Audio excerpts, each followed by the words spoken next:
Don't eat that. My stepmother put something in it. 6-year-old millionaire's son revealed to the new housekeeper. Subscribe to the channel and comment where you're watching from. The morning mist clung to the rolling hills of Loudoun County, Virginia, like a shroud over secrets yet to be unveiled.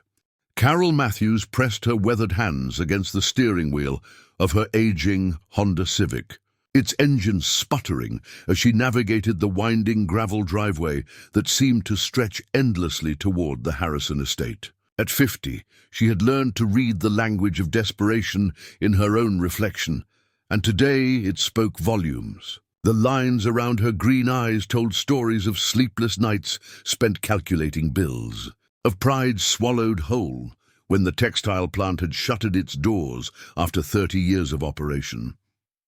"This is it. Carol," she whispered to herself, her Virginia accent thick with nervous energy. "Just keep your head down, do the work, and collect the paycheck." The Harrison mansion emerged from the morning fog like something from a Southern Gothic novel. 3 stories of pristine white columns and wraparound porches commanded respect from anyone who dared approach. Magnolia trees flanked the circular drive, their glossy leaves catching the first rays of sunlight. Carol had cleaned houses before, but nothing like this. This was old Virginia money, the kind that built empires on tobacco and sustained them through sheer willpower and careful marriages. She parked near the service entrance, as instructed, and gathered her small canvas bag containing the few personal items she'd need for her first day. Her divorce papers were still fresh in her purse, along with a photograph of her 3 grown children who now lived scattered across the country, chasing their own dreams while she picked up the pieces of hers. The kitchen door swung open before Carol could knock, revealing a woman who seemed to glide rather than walk. Victoria Harrison was breathtaking in the way that money could make a person beautiful. Porcelain skin, honey blonde hair pulled back in an elegant chignon, and clothes that whispered rather than shouted their expense. She couldn't have been more than 35, maybe 40 at most. "You must be Carol," Victoria said, her smile perfect and cold as winter marble. "I'm Mrs. Harrison. Welcome to Willowbrook." "Yes, ma'am. Thank you for the opportunity." Carol's working-class upbringing kicked in, her posture straightening with respectful deference. Victoria's pale blue eyes swept over Carol with the efficiency of someone accustomed to cataloguing people's worth in seconds. "I trust you understand the importance of discretion in a household like ours. Mr. Harrison values his privacy, as do I." "Of course. Mrs. Harrison, you won't have any trouble from me." "Good." Victoria stepped aside, allowing Carol into a kitchen that belonged in a magazine spread. Granite countertops stretched across custom cabinetry, and a massive island dominated the center space. But what caught Carol's attention immediately was the array of herbs hanging from the ceiling beams, far more extensive than any home cook would need. "You'll be responsible for the general housekeeping," Victoria continued, her heels clicking against the hardwood floors as she moved through the space. "Laundry, dusting, light meal preparation when I'm occupied with other matters. The most important thing you need to understand is that my stepson William requires special attention." Carol's maternal instincts sharpened. "Special attention, ma'am? He's been having some difficulty since his mother passed 2 years ago. Poor child has been quite fragile, stomach troubles, fatigue, emotional outbursts. The doctor says it's just part of his grieving process, but it makes him rather challenging." Before Carol could respond, a small voice drifted from the doorway. "Is that the new lady?" Carol turned to see a boy who couldn't have been more than 6 years old, standing in the kitchen entrance like a cautious deer. William Harrison was a beautiful child, with his father's dark hair and what must have been his late mother's delicate features. But it was his eyes that stopped Carol cold, ancient, wary eyes in a baby face, eyes that had seen too much for someone so young. "William, come say hello to Mrs. Matthews," Victoria commanded, her voice carrying an edge that made the boy flinch almost imperceptibly.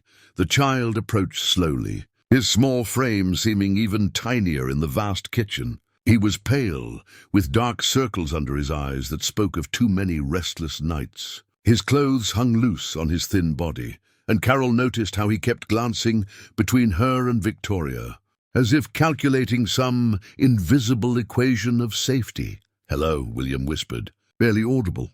Carol knelt down to his eye level, her motherly instincts overriding any sense of propriety. "Well, hello there, William. I'm Carol. I'm going to be helping take care of your house."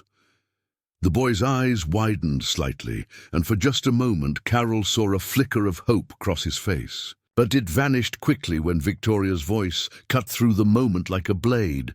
"William, you should be resting. You know how poorly you felt this morning after breakfast." "I feel okay now," the boy said quietly, but he was already backing toward the door. "Nonsense. Go to your room and lie down.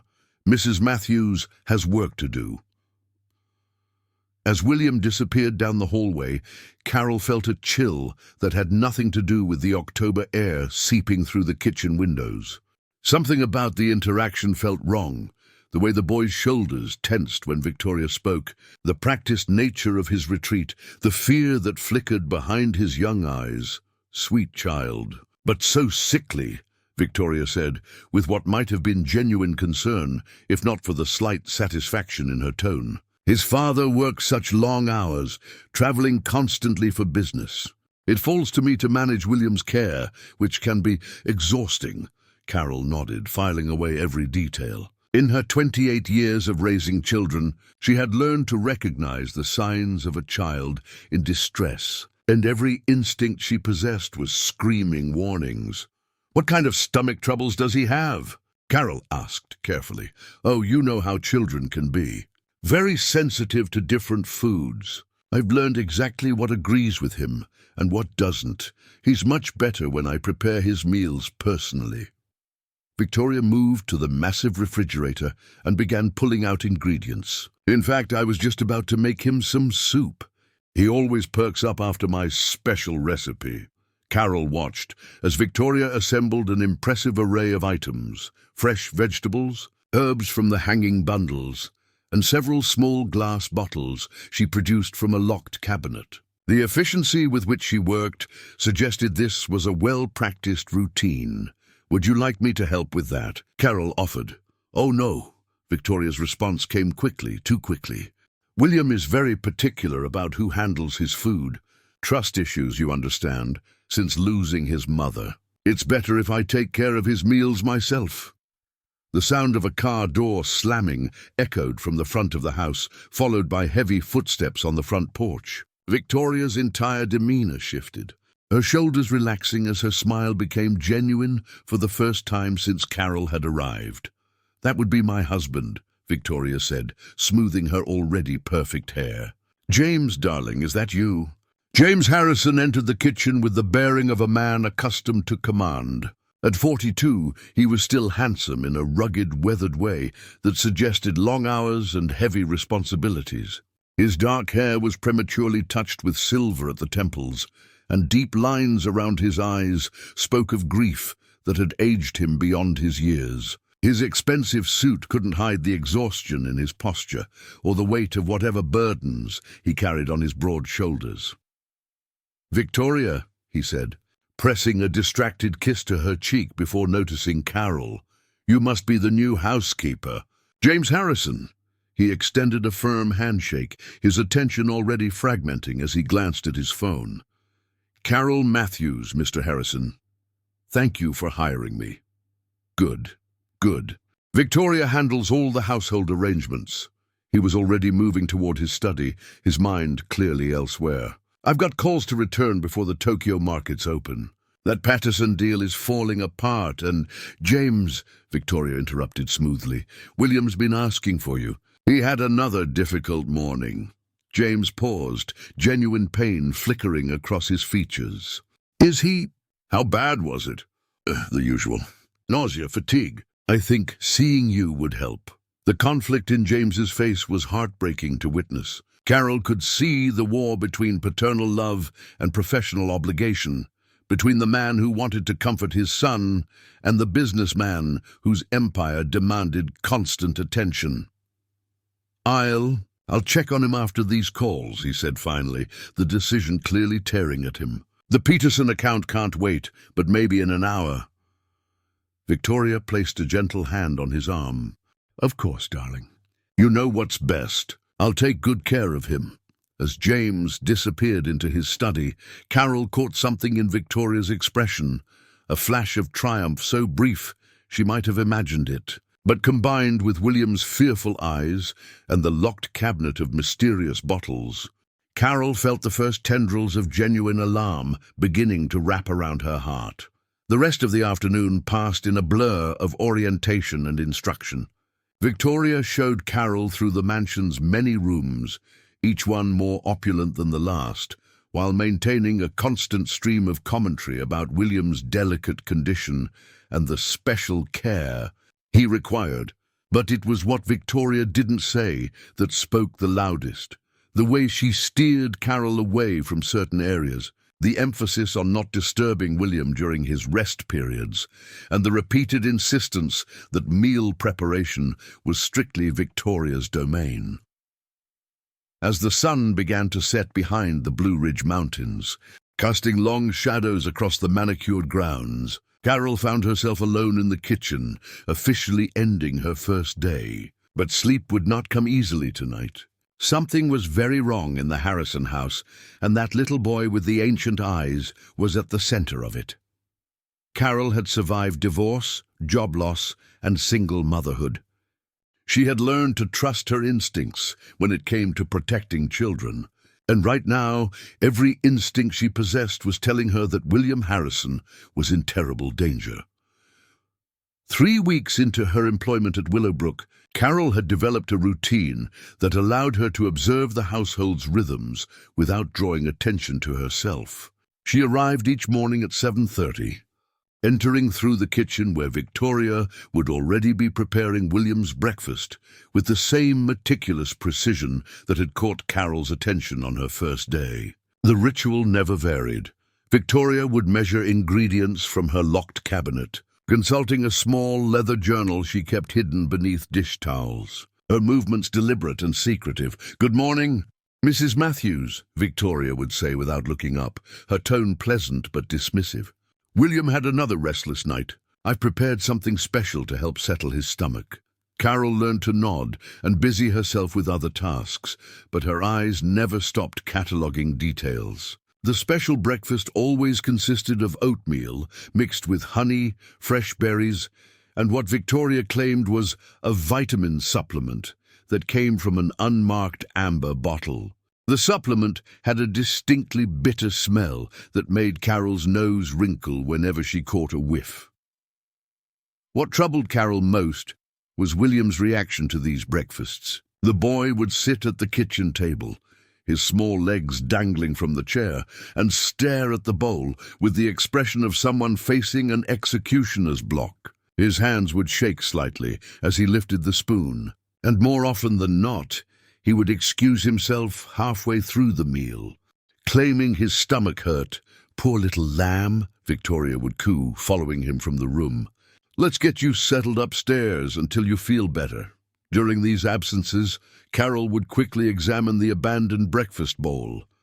The oatmeal always had an odd, chalky residue at the bottom, and once, when she thought she was completely alone, she had tasted a tiny amount from William's spoon. The bitter flavor was overwhelming, nothing like any vitamin supplement she had ever encountered in her years of raising 3 children. The house itself seemed to conspire with the growing sense of unease that settled over Carol like morning fog. Willowbrook had been built in 1847 by James's great-great-grandfather, and despite extensive renovations over the decades, it retained the heavy atmosphere of old Southern aristocracy. The walls were lined with portraits of stern-faced Harrison ancestors, their painted eyes seeming to follow Carol as she moved through the rooms with her cleaning supplies. James's study occupied the entire east wing of the ground floor, a testament to his obsession with business that Victoria had mentioned with increasing frequency. The room was a shrine to corporate success, leather-bound law books, crystal decanters filled with expensive whiskey, and multiple computer monitors that displayed stock prices and financial reports 24 hours a day. But what struck Carol most were the framed photographs scattered across his massive mahogany desk, images of a laughing woman with kind eyes and dark hair, often holding a much younger William, who beamed with the carefree joy that had been entirely absent from the child Carol had come to know. "That's Elizabeth," Victoria had said one afternoon, catching Carol's gaze lingering on the photographs. "William's mother. Such a tragedy, losing her so young. Cancer, you know." It devastated them both. The way Victoria spoke about Elizabeth was strange, not with the jealousy one might expect from a second wife, but with something closer to irritation, as if Elizabeth's memory was an inconvenience to be managed rather than honored. It was during the 4th week that Carol witnessed the first truly alarming incident. She had been dusting the second-floor landing when she heard voices from William's bedroom, the boy's high, frightened whisper and Victoria's soothing but firm response. "I don't want to take it," William was saying. "It makes me feel funny. Sweetheart, you know the medicine is what keeps you from getting really sick. Remember what happened to Mommy when she didn't take her medicine?" Carol froze, her dustcloth suspended in midair. The manipulation in Victoria's voice was subtle but unmistakable, using a 6-year-old's grief and fear to ensure compliance. But Mommy's medicine was different, William protested weakly. "Hers was in the hospital. All medicine works the same way, darling. It tastes bad because it's working hard to make you better. Now be a good boy and take your vitamin." Carol heard the sound of liquid being poured, followed by William's quiet sobbing. Her hands clenched into fists around the cleaning cloth as every maternal instinct screamed at her to intervene. But she was just the housekeeper, and Victoria was the boy's stepmother. What authority did she have to question medical decisions? The answer came to her with painful clarity: none at all. That afternoon, while Victoria was in town running errands, Carol found William in the library.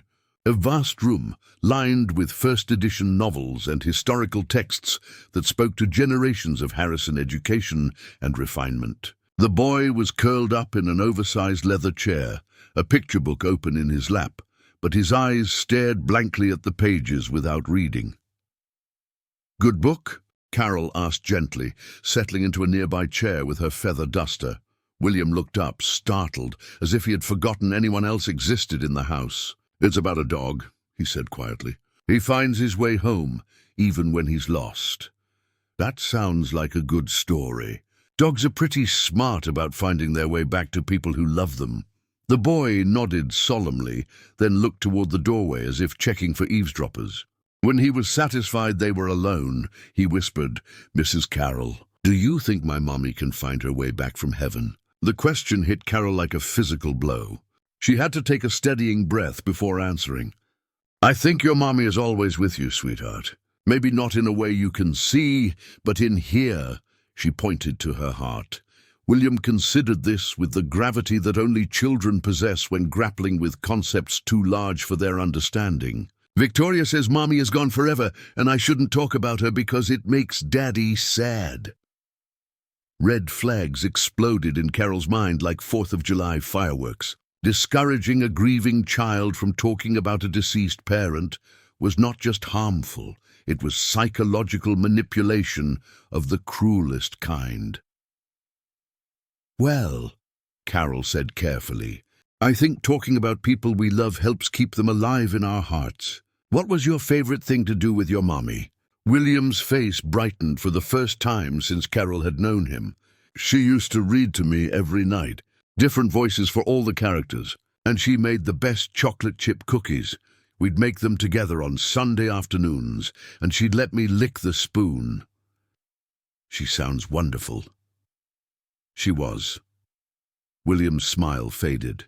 "But then she got sick and had to go to the hospital. Victoria says if I don't take my medicine, I'll get sick like Mommy did and have to go away too." The pieces of the puzzle began clicking together in Carol's mind with sickening clarity. Victoria was using the boy's fear of his mother's fate to ensure his compliance with whatever regimen she was administering. It was psychological abuse of the most insidious kind. "William," Carol said gently, "what kind of medicine does Victoria give you?" The boy's eyes darted toward the doorway again. "I'm not supposed to talk about it. She says it's our special secret, and if I tell anyone, they might try to stop me from getting better." Classic abuser tactics: isolation, secrecy, and fear. Carol felt sick to her stomach. "Has your daddy ever seen this medicine?" "Daddy's always working. Victoria says we shouldn't bother him with little things like medicine because he has big, important business to do." The sound of Victoria's car in the driveway ended their conversation abruptly. William scrambled out of his chair, the picture book falling to the floor, and rushed from the room without another word. Carol watched him go, her heart breaking for the frightened little boy who was being systematically isolated and manipulated by the very person meant to protect him. That evening, as Carol prepared to leave for the day, she made a decision that would change everything. She couldn't confront Victoria directly, not without proof and not without risking her job, which she desperately needed. But she could start documenting what she observed, building a case that might eventually protect William from whatever was happening to him. She started that night with a small notebook, recording everything she could remember about the past 4 weeks, the mysterious supplements, William's symptoms, Victoria's controlling behavior, and James's troubling absence from his son's daily life. As she wrote by lamplight in her small apartment, Carol realized she was embarking on something far more dangerous than housekeeping. She was preparing for war. The next morning brought a new development that sent chills down Carol's spine. She arrived to find Victoria in the kitchen, grinding dried leaves with a mortar and pestle, her face wearing an expression of intense concentration. "Good morning, Mrs. Matthews," Victoria said without looking up. "William had a particularly difficult night. I'm preparing something stronger to help him sleep better. What kind of herbs are those?" Carol asked, trying to keep her voice casual. Victoria's hands stilled for just a moment. "Oh, just some natural remedies I studied in college. I was a botany major before I met James. Amazing what nature provides if you know where to look." The revelation hit Carol like a lightning bolt. Victoria had extensive knowledge of plants and their properties, knowledge she had never mentioned during Carol's interview or orientation, knowledge that could be used to help or harm, depending on the practitioner's intentions. As Victoria continued grinding the mysterious leaves, humming softly to herself, Carol realized she was witnessing something far more sinister than she had initially imagined. This wasn't just neglect or misguided care. This was methodical and knowledgeable and utterly terrifying. William appeared in the doorway, rubbing his eyes and moving with the listless gait that had become his normal state. When he saw the mortar and pestle in Victoria's hands, his face went pale. "Is that for me?" he asked in a voice barely above a whisper. Victoria's smile was radiant and chilling. "Of course, darling. Everything I do is for you." The autumn air carried the scent of burning leaves and dying flowers when Eleanor Harrison's silver Cadillac pulled into the circular drive of Willowbrook on a crisp October morning. At 73, Eleanor commanded respect wherever she went, a formidable woman whose steel-grey hair was always perfectly coiffed, whose pearls never went unpolished, and whose sharp blue eyes missed nothing. She had built her reputation as the grand dame of Loudoun County society through 6 decades of charitable work, political influence, and an uncanny ability to see through facades that fooled lesser mortals. Carol watched from the kitchen window as Eleanor emerged from her car with the graceful authority of someone born to privilege but tempered by genuine wisdom. The older woman's arrival had been announced 3 days prior, causing a flurry of activity throughout the house as Victoria prepared for what she clearly considered an inspection rather than a family visit. "Mother Harrison," Victoria called out with forced brightness as Eleanor entered through the front door, her heels clicking against the marble foyer. "What a wonderful surprise. You should have called ahead. I would have prepared something special." Eleanor's response was cool and measured. "I don't require special preparations, Victoria. I've come to see my grandson and assess how he's been faring since our last visit." Carol busied herself with unnecessary tasks in the kitchen, straining to hear the conversation drifting from the foyer. She had been curious about Eleanor ever since discovering a framed photograph in James's study, showing a much younger version of the woman holding a toddler William, both of them laughing at some shared joke. The warmth in that image stood in stark contrast to the tension Carol could feel crackling through the house now. "William is resting," Victoria said quickly. "He had another difficult night, stomach troubles again. Perhaps you could visit with him later, after he's feeling better." "Nonsense." Eleanor's voice carried the authority of someone unaccustomed to being denied. "I've driven 2 hours from Richmond to see the boy. A little stomach upset won't prevent me from saying hello to my grandson." Carol heard footsteps on the main staircase.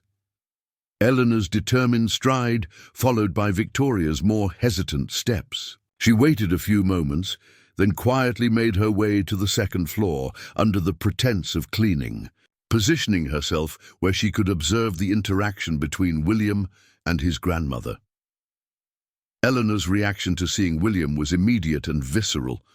Carol watched the older woman's face drain of color as she took in the boy's pale complexion, the dark circles under his eyes, and the way he seemed to shrink into his oversized pajamas. "Good heavens," Eleanor whispered, her composure cracking for the first time. "William, darling, come give grandmother a hug."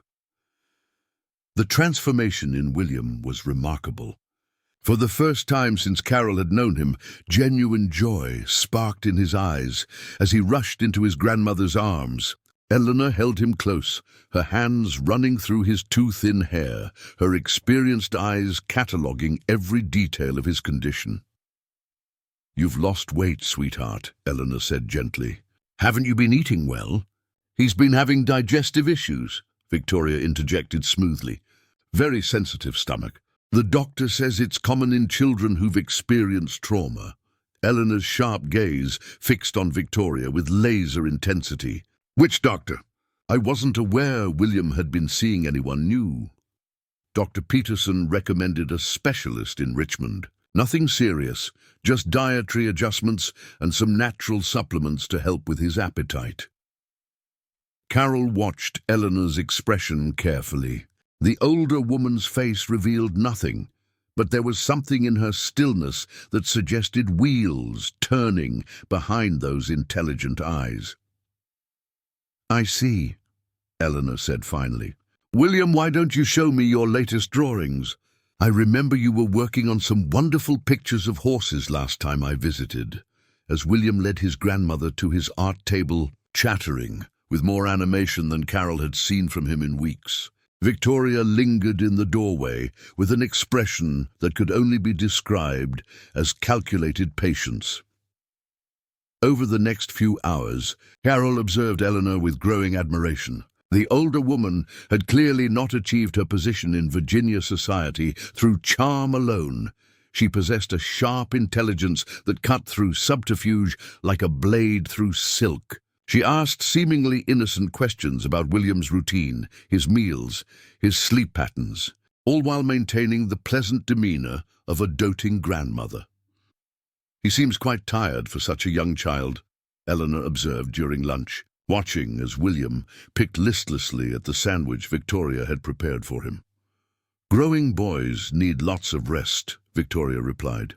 "And with his sensitive constitution, we've found it's better to let him sleep when his body tells him to." Eleanor nodded thoughtfully, but Carol noticed how the older woman's eyes tracked every interaction between Victoria and William, cataloguing the subtle power dynamics that governed their relationship. The real revelation came that evening. Carol was preparing to leave when she heard raised voices from James's study, a rare occurrence in a house where confrontation was typically avoided in favor of polite manipulation. "Damn it! Mother, I'm doing the best I can." James's voice carried a mixture of exhaustion and defensiveness. "Victoria has been wonderful with William. I know you have concerns, but concerns." Eleanor's voice cut through the air like a whip. "James, that child looks like he's been ill for months. When was the last time you really looked at your son? Not a distracted glance between phone calls, but actually looked at him." The silence that followed was deafening. Carol could picture James struggling with the accusation, his guilt and professional obligations warring in his mind. "He's been having some health issues," James said finally, his voice quieter now. "Victoria has been managing his care very carefully. She studied botany in college, you know. She understands natural remedies that are often better than harsh pharmaceuticals for children." "Botany?" Eleanor's voice was sharp with alarm. "James, since when does a botany degree qualify someone to treat a sick child? Where is his pediatrician in all this?" "Dr. Peterson says the symptoms are psychological. Grief manifesting as physical illness. Victoria's approach is gentler, more nurturing. James Arthur Harrison." Eleanor's use of his full name carried the weight of maternal authority that transcended age and circumstance. "Your son is wasting away before your eyes, and you're so buried in your work that you can't see it, or won't see it." Carol heard the sound of a chair scraping against the floor, followed by Eleanor's measured footsteps. "I'll be staying for the rest of the week," Eleanor announced, "and I'll be taking a much more active role in William's care while I'm here." The next morning brought a dramatic shift in the household dynamics. Eleanor appeared in the kitchen at 6:30, dressed and ready for what appeared to be a campaign rather than a visit. "Good morning, Mrs. Matthews," she said with a conspiratorial smile. "I trust you won't mind an old woman getting underfoot while I spend some quality time with my grandson." Victoria's reaction was immediate and telling. "Oh, Mother Harrison, there's really no need for you to trouble yourself. William's routine is quite delicate, and any changes might upset his progress." "Progress?" Eleanor's eyebrows rose with practiced skepticism. "Forgive me, but I'm not seeing much progress. In fact, William seems considerably worse than during my last visit."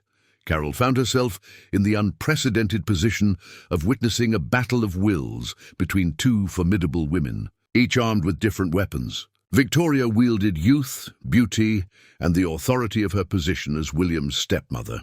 Eleanor countered with decades of experience, social standing, and the fierce protectiveness of a grandmother who sensed danger. The first skirmish came over breakfast. Eleanor had risen early and prepared scrambled eggs, toast, and fresh fruit for William. Simple foods without any additions from Victoria's mysterious collection of supplements. "William shouldn't eat eggs," Victoria said quickly. "They upset his stomach terribly." "Funny," Eleanor replied mildly, watching as William devoured the eggs with obvious enjoyment. "He seems to be tolerating them quite well." For the first time in weeks, William cleaned his plate completely.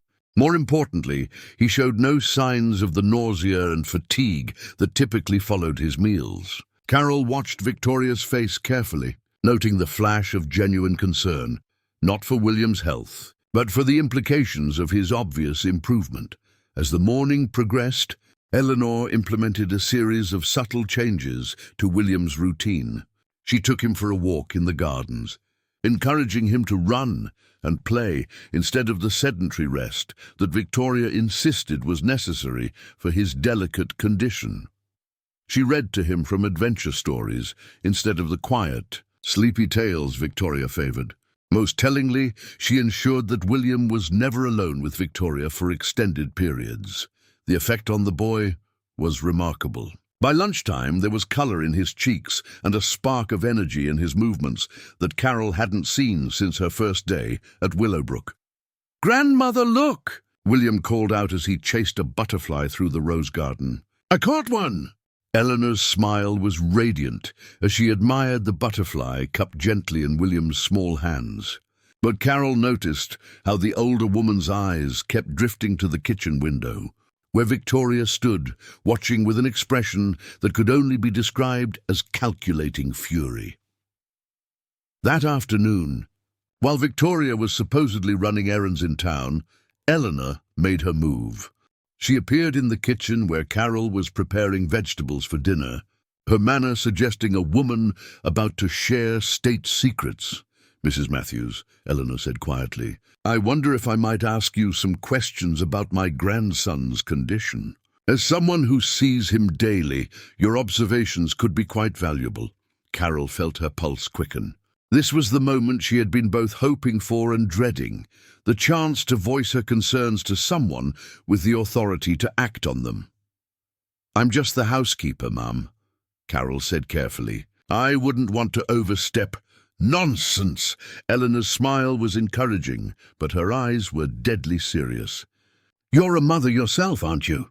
"I can always tell, and mothers notice things that others might miss." The invitation was clear, but Carol hesitated. Speaking up could cost her the job she desperately needed, but remaining silent could cost William far more. "He's not himself," Carol said finally. "In the mornings before his breakfast, he seems like any normal little boy. But after he eats, especially when Mrs. Harrison prepares his food herself, he becomes listless and sick." Eleanor nodded slowly. "Have you noticed any patterns, specific foods or circumstances that seem to trigger these episodes?" Carol glanced toward the door, ensuring they wouldn't be overheard. "She has a locked cabinet, special bottles that she uses only for William's food, and she's very particular about preparing his meals herself. Won't let anyone else help." The silence that followed was pregnant with implications. Eleanor's face had gone very still, her sharp mind clearly processing information and drawing conclusions that Carol could only guess at. "Mrs. Matthews," Eleanor said finally, "I want you to know that whatever happens in the coming days, you've done the right thing by speaking up. That little boy is lucky to have someone watching out for him." As Eleanor left the kitchen, Carol felt a mixture of relief and terror. She had crossed a line from which there could be no return. Whatever happened next, William's fate, and her own, now rested in the hands of a grandmother who had spent 73 years learning how to fight battles that mattered. Outside, storm clouds were gathering over the Blue Ridge Mountains, and Carol couldn't shake the feeling that the real tempest was just beginning. Dr. Robert Henley had been James Harrison's closest friend since their undergraduate days at the University of Virginia, where they had pledged the same fraternity and shared dreams of conquering the world through medicine and business, respectively. At 55, Robert had established himself as one of the most respected physicians in Loudoun County. His silver hair and gentle manner inspiring trust in patients who ranged from blue-collar workers to Virginia's political elite. His medical practice occupied a converted Victorian mansion on Main Street in Middleburg, its waiting rooms filled with antique furniture and oil paintings that spoke to old money and older traditions. The phone call from Eleanor Harrison came on a Thursday evening as Robert was finishing his notes from the day's appointments. Her voice carried the steely determination he remembered from countless charity galas and hospital board meetings over the years. "Robert, I need to see you. Tonight, if possible. It's about William." "Of course, Eleanor." "Is the boy ill? Should I come to Willowbrook?" "No." Her response was immediate and firm. "I'd prefer to meet at your office. And Robert, this conversation needs to remain strictly confidential for now." An hour later, Eleanor sat across from Robert's mahogany desk, her usually impeccable composure showing hairline cracks of genuine distress. Between them lay a manila folder containing what appeared to be photographs and handwritten notes. "I need you to tell me I'm being a paranoid old woman," Eleanor began, her fingers drumming nervously against her purse handle. "I need you to explain why my grandson has deteriorated so dramatically since my last visit." Robert leaned back in his leather chair, his brow furrowed with concern. "Eleanor, I haven't seen William since his last routine checkup 6 months ago. James mentioned some stomach issues, but nothing that seemed alarming. Look at these." Eleanor opened the folder and spread several photographs across the desk. They showed William at various family gatherings over the past 2 years, creating a visual timeline that was deeply disturbing. In the earliest photos, taken shortly after Elizabeth's funeral, William appeared thin but healthy, his grief evident but his physical condition normal. The progression through subsequent images showed a gradual but unmistakable decline, weight loss, increasing pallor, and an absence of vitality that should have been impossible to miss. "Good God," Robert whispered, studying the most recent photograph Eleanor had taken during her current visit. "When was this taken?" "Yesterday morning. He's lost at least 15 pounds since June, Robert. A 6-year-old child doesn't simply waste away from grief." Robert's medical training kicked in as he examined the photographic evidence with clinical detachment. The signs were subtle but unmistakable to a trained eye: the hollowing of the cheeks, the prominence of bones that should have been padded with healthy childhood fat, and most disturbing of all, the vacant expression that suggested chronic illness or medication effects. Has he been seeing another physician? Someone Victoria might have consulted without James's knowledge? Eleanor's laugh was bitter. "That's what I was hoping you could tell me. Victoria claims she's following recommendations from a specialist in Richmond, but when I pressed for details, her answers became rather evasive."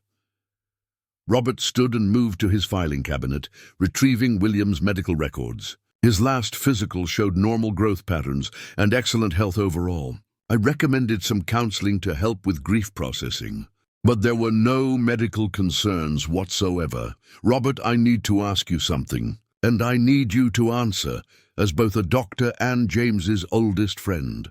Eleanor's voice carried a weight that made the room feel smaller. "If someone wanted to make a child chronically ill without arousing suspicion, what methods might they use?" The question hung in the air like smoke from a funeral pyre. Robert felt his stomach clench as the implications became clear. In 40 years of practicing medicine, he had encountered suspected abuse cases, but this suggestion struck at something far more insidious. "Eleanor, what exactly are you asking me?" "I'm asking whether you think my grandson is being poisoned." The words were spoken quietly, but they exploded in Robert's mind like artillery shells. He had known Victoria peripherally since her marriage to James 2 years ago. She was charming, articulate, and seemed genuinely devoted to her stepson. The idea that she might be systematically harming the boy was almost incomprehensible. Almost. "That's an extremely serious accusation," Robert said carefully. "What makes you suspect?" "Observation, experience, and the fact that in the 3 days I've been managing his care, William has shown remarkable improvement." Eleanor's voice was steady, but her hands trembled slightly as she spoke. "No mysterious supplements, no special teas, no locked cabinets of herbal remedies. Just normal food, normal activities, and normal attention from people who actually care about his well-being." Robert felt the foundation of his assumptions shifting beneath him. "You mentioned herbal remedies? Victoria has quite an extensive collection. She claims to have studied botany in college, which supposedly qualifies her to treat a grieving child with folk medicine rather than proper medical care."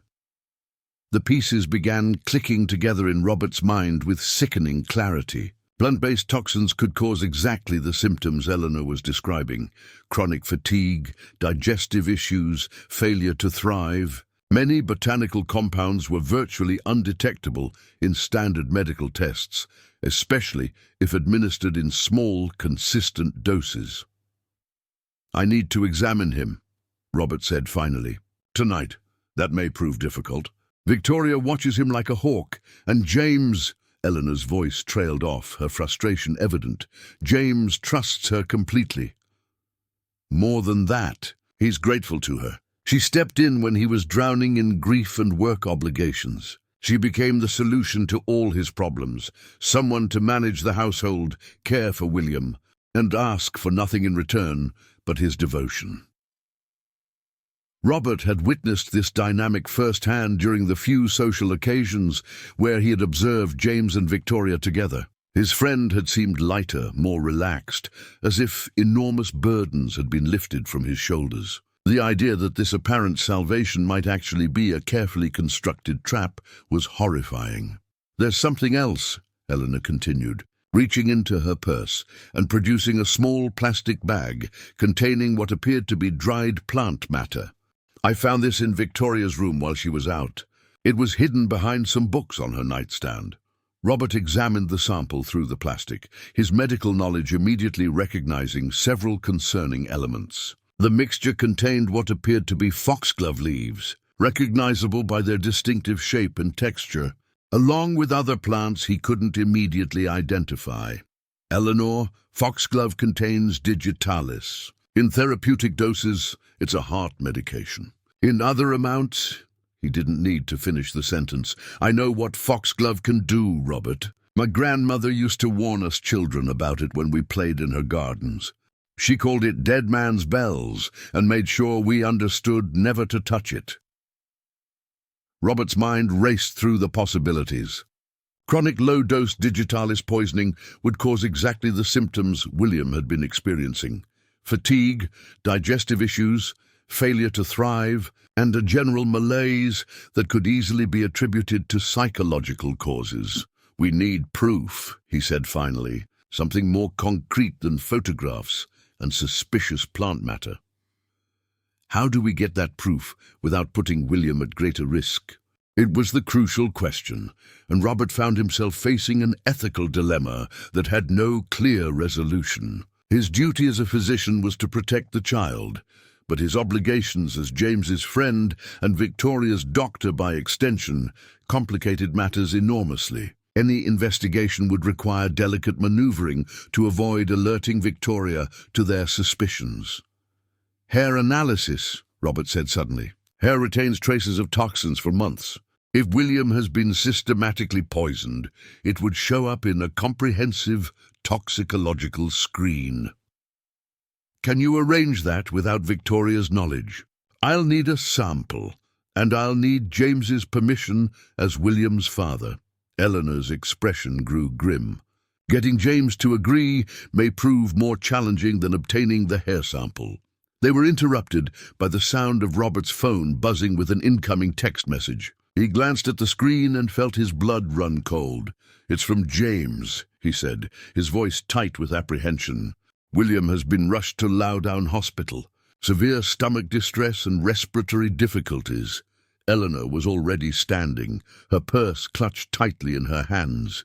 "We need to get there immediately." As they drove through the darkened streets of Middleburg toward the hospital, Robert's mind churned with terrible possibilities. If Eleanor's suspicions were correct, this emergency could be the result of Victoria increasing William's dosage in response to the boy's recent improvement under his grandmother's care. The thought that a desperate attempt to maintain control might have escalated into a life-threatening crisis filled him with cold dread. The emergency department at Loudoun Hospital was a study in controlled chaos when they arrived. James paced the waiting area like a caged animal, his hair disheveled and his expensive shirt wrinkled from hours of stress. Victoria sat nearby, her face a mask of concern that might have been genuine if not for the calculating intelligence Robert now detected behind her eyes. "Robert, thank God you're here," James said, rushing to embrace his friend. "They won't tell me anything concrete. Something about waiting for test results. What happened?" William woke up around 10 o'clock, vomiting and complaining of chest pain. Victoria tried to help him, but when his breathing became labored, "We called the ambulance." Robert's gaze shifted to Victoria, who rose gracefully to greet him with the poise of someone accustomed to managing crises. "Dr. Henley, I'm so glad you're here. I've been terribly worried." Her voice carried exactly the right note of maternal concern, but Robert found himself analyzing every word for hidden meanings. "I'd like to speak with the attending physician," Robert said. "As William's pediatrician, I should be involved in his care." As he made his way to the nurse's station, Robert felt the weight of Eleanor's suspicions settling over him like a suffocating blanket. If they were right about Victoria, then this hospital visit represented a dangerous escalation. If they were wrong, He was about to destroy the life of an innocent woman based on circumstantial evidence and an old woman's paranoid fears. Dr. Sarah Chen, the emergency physician on duty, greeted Robert with the weary professionalism of someone who had been dealing with medical mysteries for 12 straight hours. "Interesting case," she said, pulling up William's chart on her computer. 6-year-old male presenting with acute gastric distress, cardiac arrhythmia, and respiratory depression. Blood work shows some unusual irregularities, but nothing immediately life-threatening. What kind of irregularities? Elevated potassium levels, some liver enzyme abnormalities. Could be consistent with ingestion of plant-based toxins, but the family insists there's been no exposure. Robert felt his heart stop. Plant-based toxins? We're running a comprehensive tox screen, but results won't be available until morning. The good news is that his vitals have stabilized with supportive care.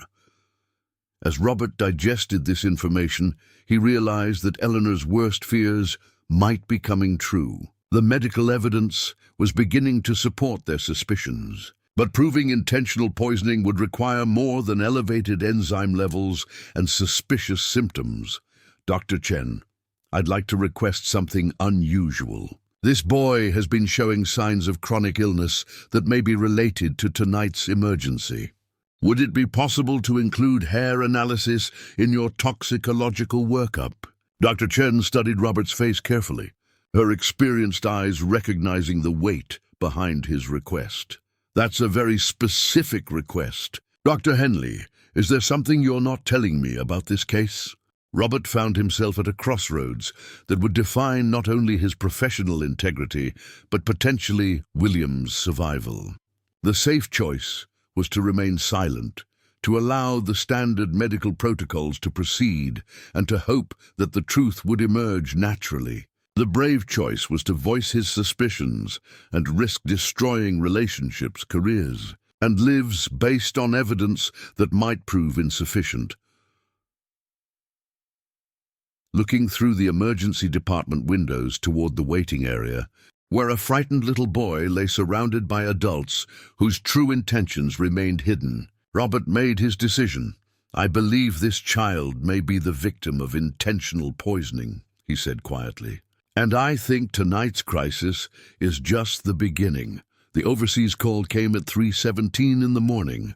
Virginia time, jarring Michael Harrison from his sleep in a cramped apartment overlooking the bustling streets of Bangkok. For the past 5 years, he had deliberately maintained an ocean between himself and the Harrison family legacy, working as a freelance photojournalist, covering stories that took him from the slums of Manila to the refugee camps of Myanmar. At 38, Michael possessed the weathered features of someone who had seen too much of the world's ugliness. His dark hair now streaked with premature gray, and his once bright eyes shadowed by experiences that had taught him to question everything and trust no one. The voice on the other end belonged to someone he had never expected to hear. From a woman who identified herself only as a friend of the family and spoke with the cultured accent of Virginia's old money elite. "Mr. Harrison, I'm calling about your nephew, William. I believe he may be in serious danger." Michael sat up in bed, immediately alert despite the late hour. "Who is this? How did you get this number?" "My name is Eleanor Harrison, your sister-in-law's mother. I apologize for the unusual circumstances, but I had to reach out through unconventional channels." "Eleanor." Michael's mind raced to place the name. He remembered James mentioning Elizabeth's mother in passing during their infrequent communications, but they had never met. "Why are you calling me? If something's wrong with William, shouldn't you be talking to James?" The pause that followed was heavy with implications. "Mr. Harrison, when did you last speak with your brother?" Michael felt a familiar knot of guilt forming in his stomach. 2 years ago, at Elizabeth's funeral.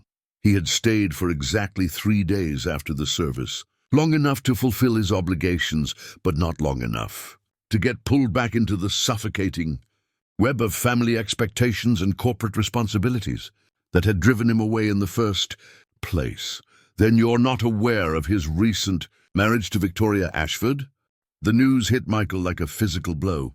James had remarried without telling him. The brothers had never been close.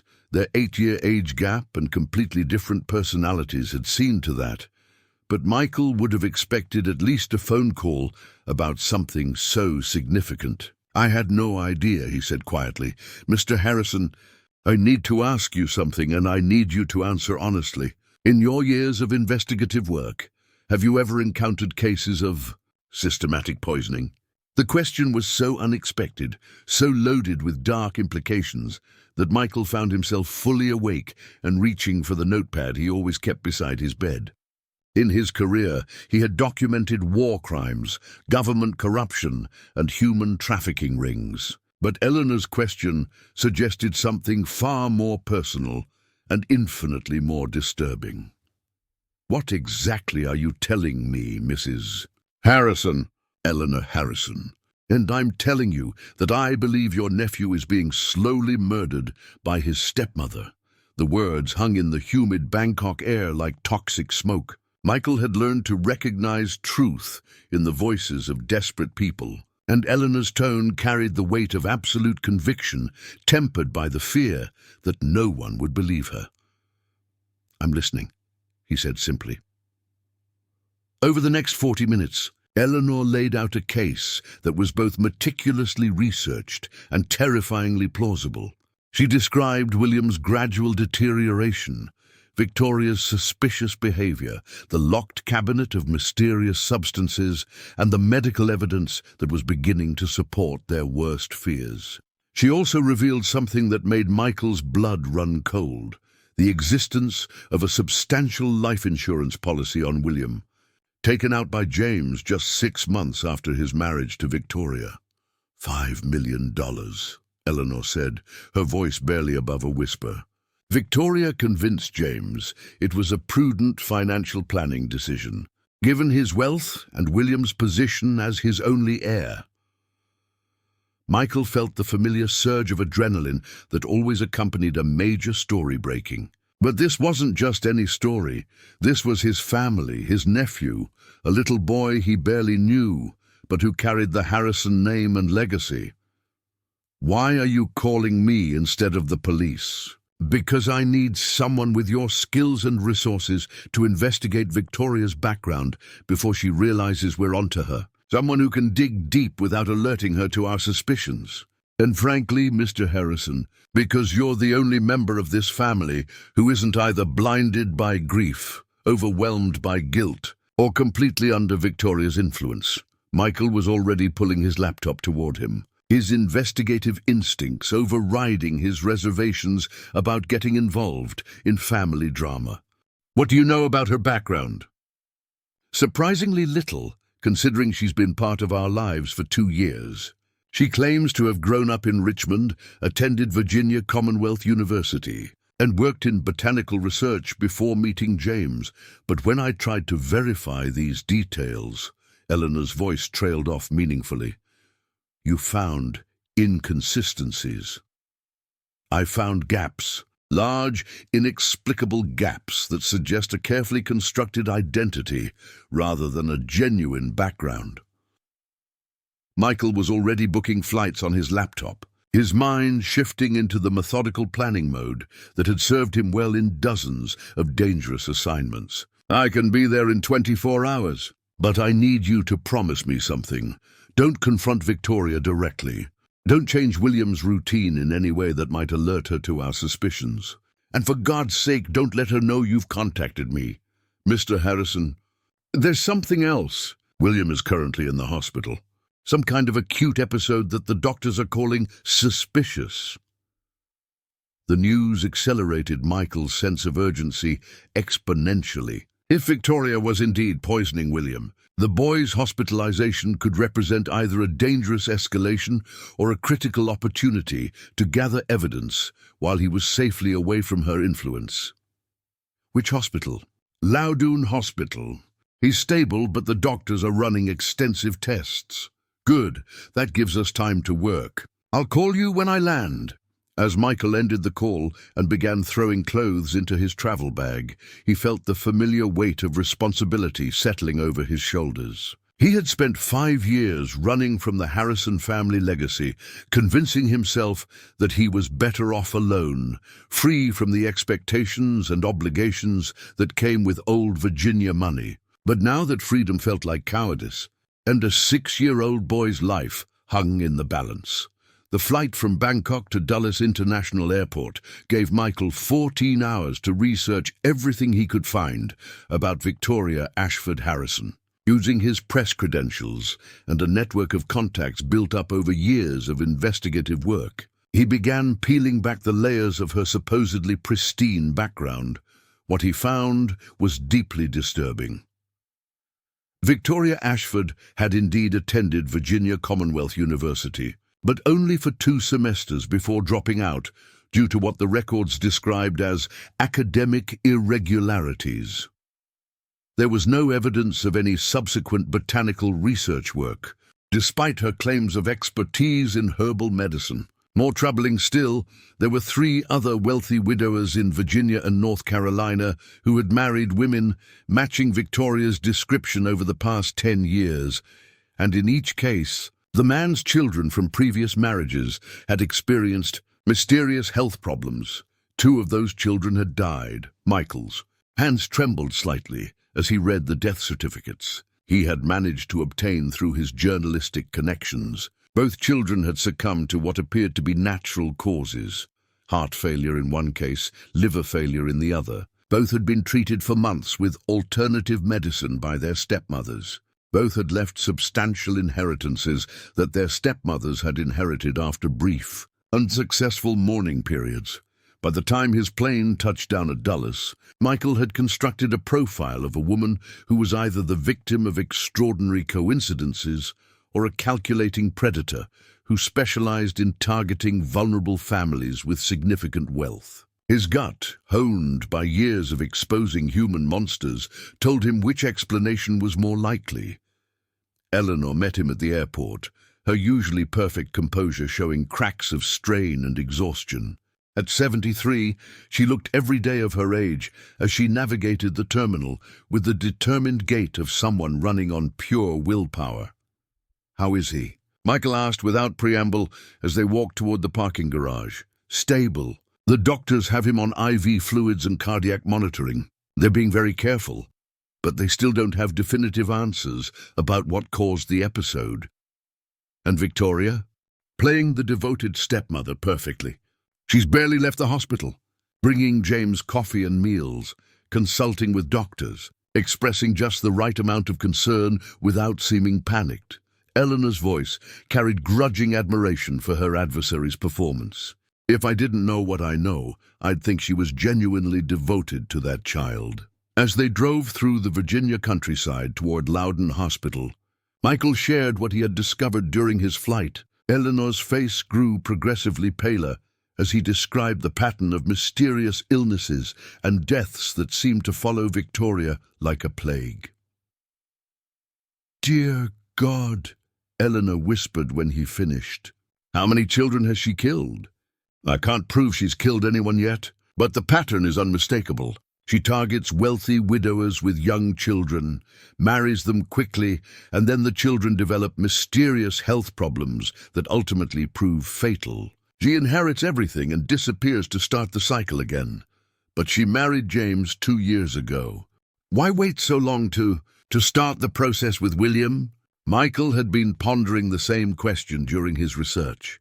Maybe she was establishing herself first, building trust and credibility. Or maybe she was waiting for James to set up that life insurance policy you mentioned. $5 million is worth being patient for.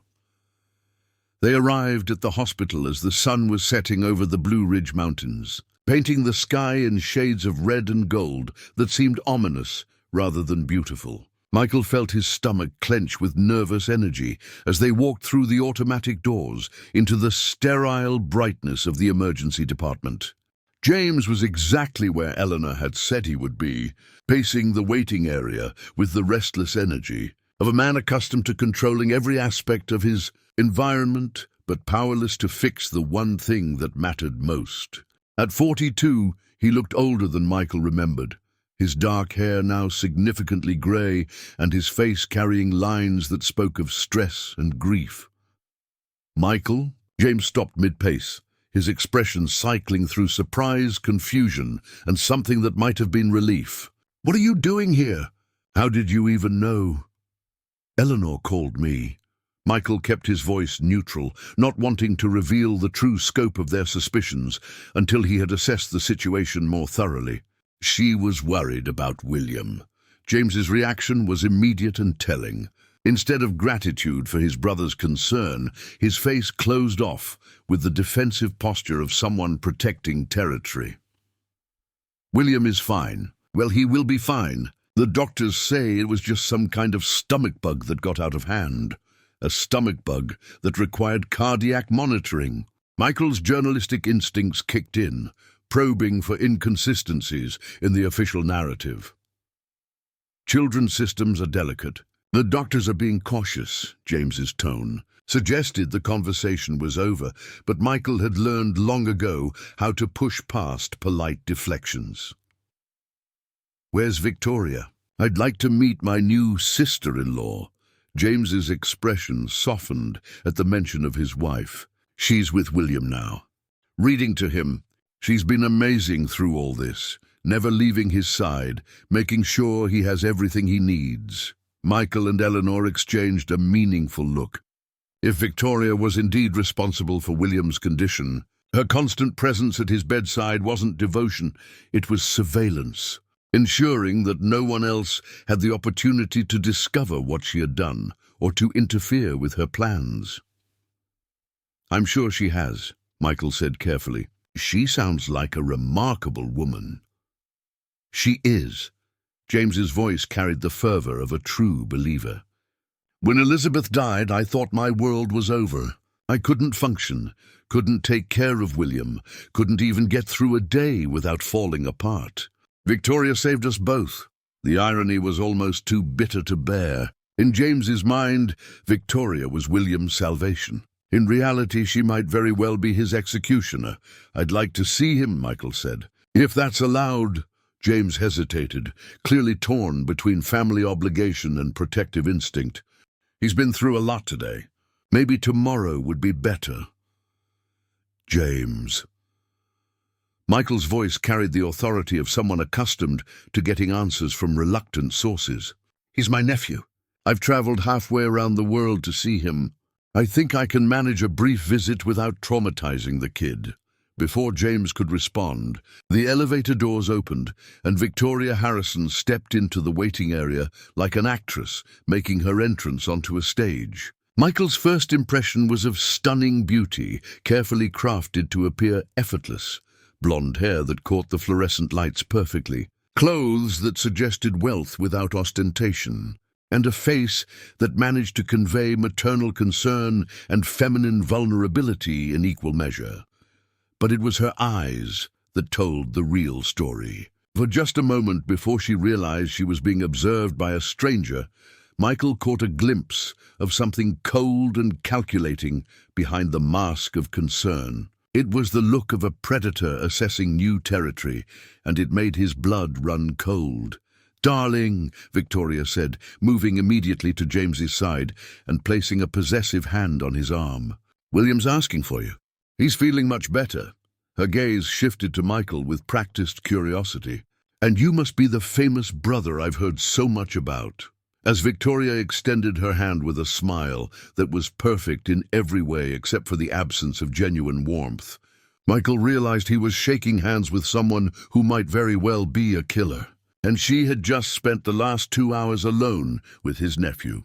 The pediatric ward at Loudoun Hospital carried the particular atmosphere of controlled worry that permeated all places where children fought battles their small bodies were never meant to face. Michael followed James and Victoria down the sterile hallway, his senses hyper-alert to every detail of their interaction. Victoria's hand rested possessively on James's arm, her movements graceful and deliberate, while his brother seemed to lean into her presence like a man drowning who had found a life preserver.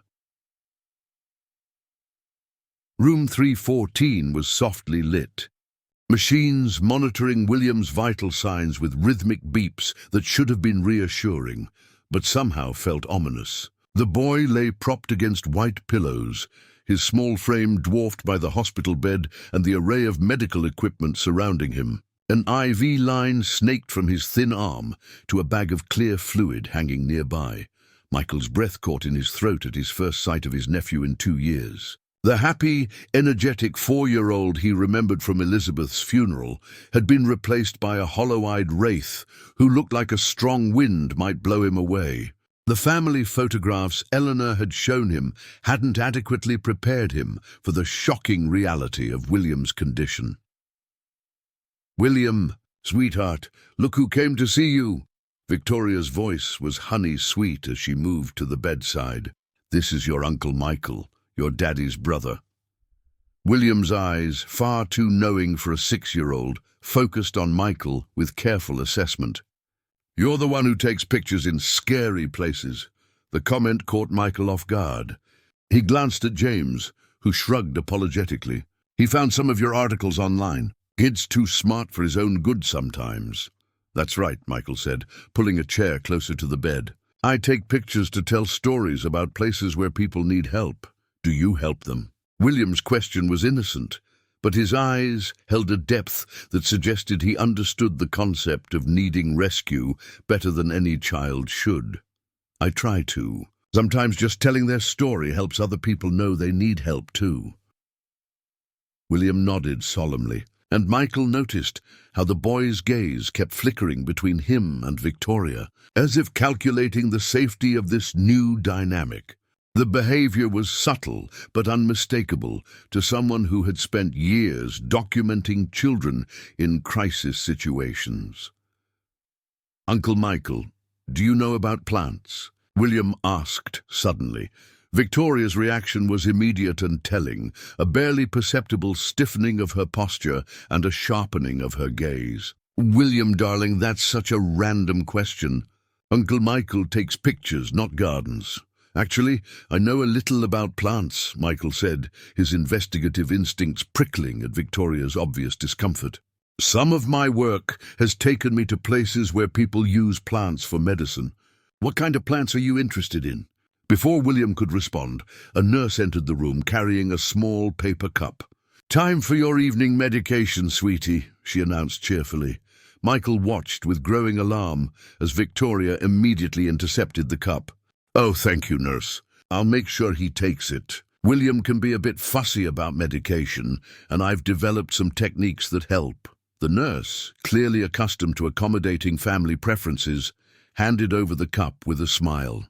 "Of course. Just make sure he gets all of it down. The doctor wants to make sure his electrolyte levels stay balanced." As the nurse left, Michael observed Victoria's handling of the medication with the sharp attention to detail that had made him a successful investigative journalist. She crushed the pills expertly, mixing them with water from a bottle she produced from her purse, not the hospital water pitcher that sat on William's bedside table. "There we go." "Sweetheart," Victoria cooed, bringing the cup to William's lips. "Just like our special drinks at home." The boy's reaction was heartbreaking. His small hands trembled as he accepted the cup, and Michael could see him swallowing with obvious effort, as if the very act of drinking was an ordeal. When he finished, Victoria rewarded him with a brilliant smile and a gentle stroke of his hair. "Such a good boy.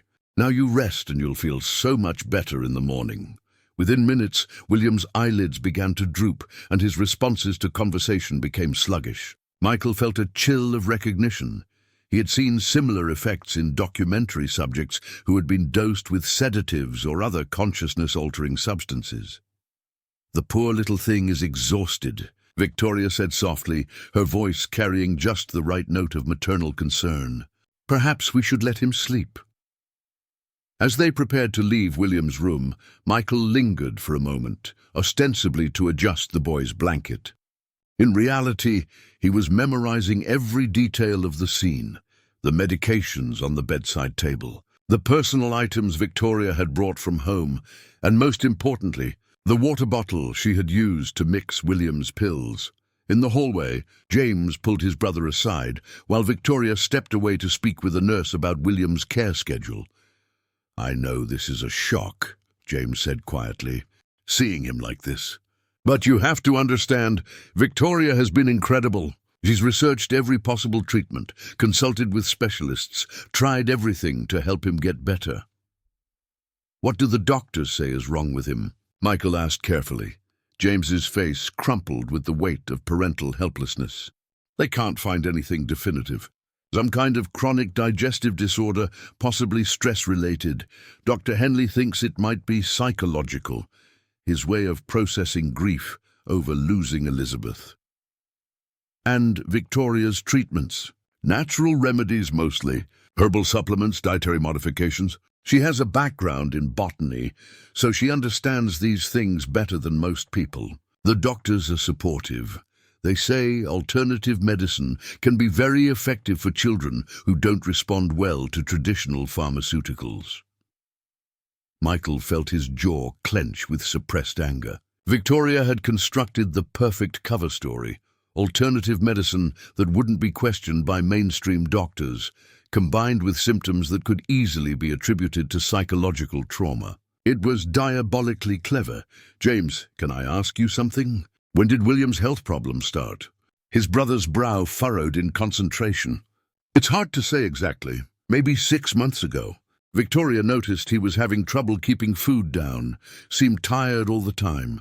At first we thought it was just normal childhood stuff, but it got progressively worse. 6 months ago would have coincided perfectly with the establishment of William's life insurance policy and Victoria's growing confidence in her position within the family. The timing was far too convenient to be coincidental." Victoria returned from her conversation with the nurse, her smile radiant. As she slipped her arm through James's, "The doctor says William should be able to go home tomorrow if his blood work continues to improve." "That's wonderful news," Michael said, though inwardly he felt growing dread at the thought of William returning to Victoria's care. As they walked toward the hospital's main entrance, Michael's phone buzzed with a text message from Eleanor. "Need to see you tonight. Found something important." "I should get going," Michael said, addressing James and Victoria. "I'm staying at the inn in Middleburg. Maybe I could visit William at home once he's feeling better." Victoria's response came a fraction of a second too quickly. "Of course, though we'll need to be careful about overwhelming him while he's recovering. Children can be so sensitive to changes in routine when they're not feeling well." The subtle message was clear. Michael's visits would be carefully controlled and monitored.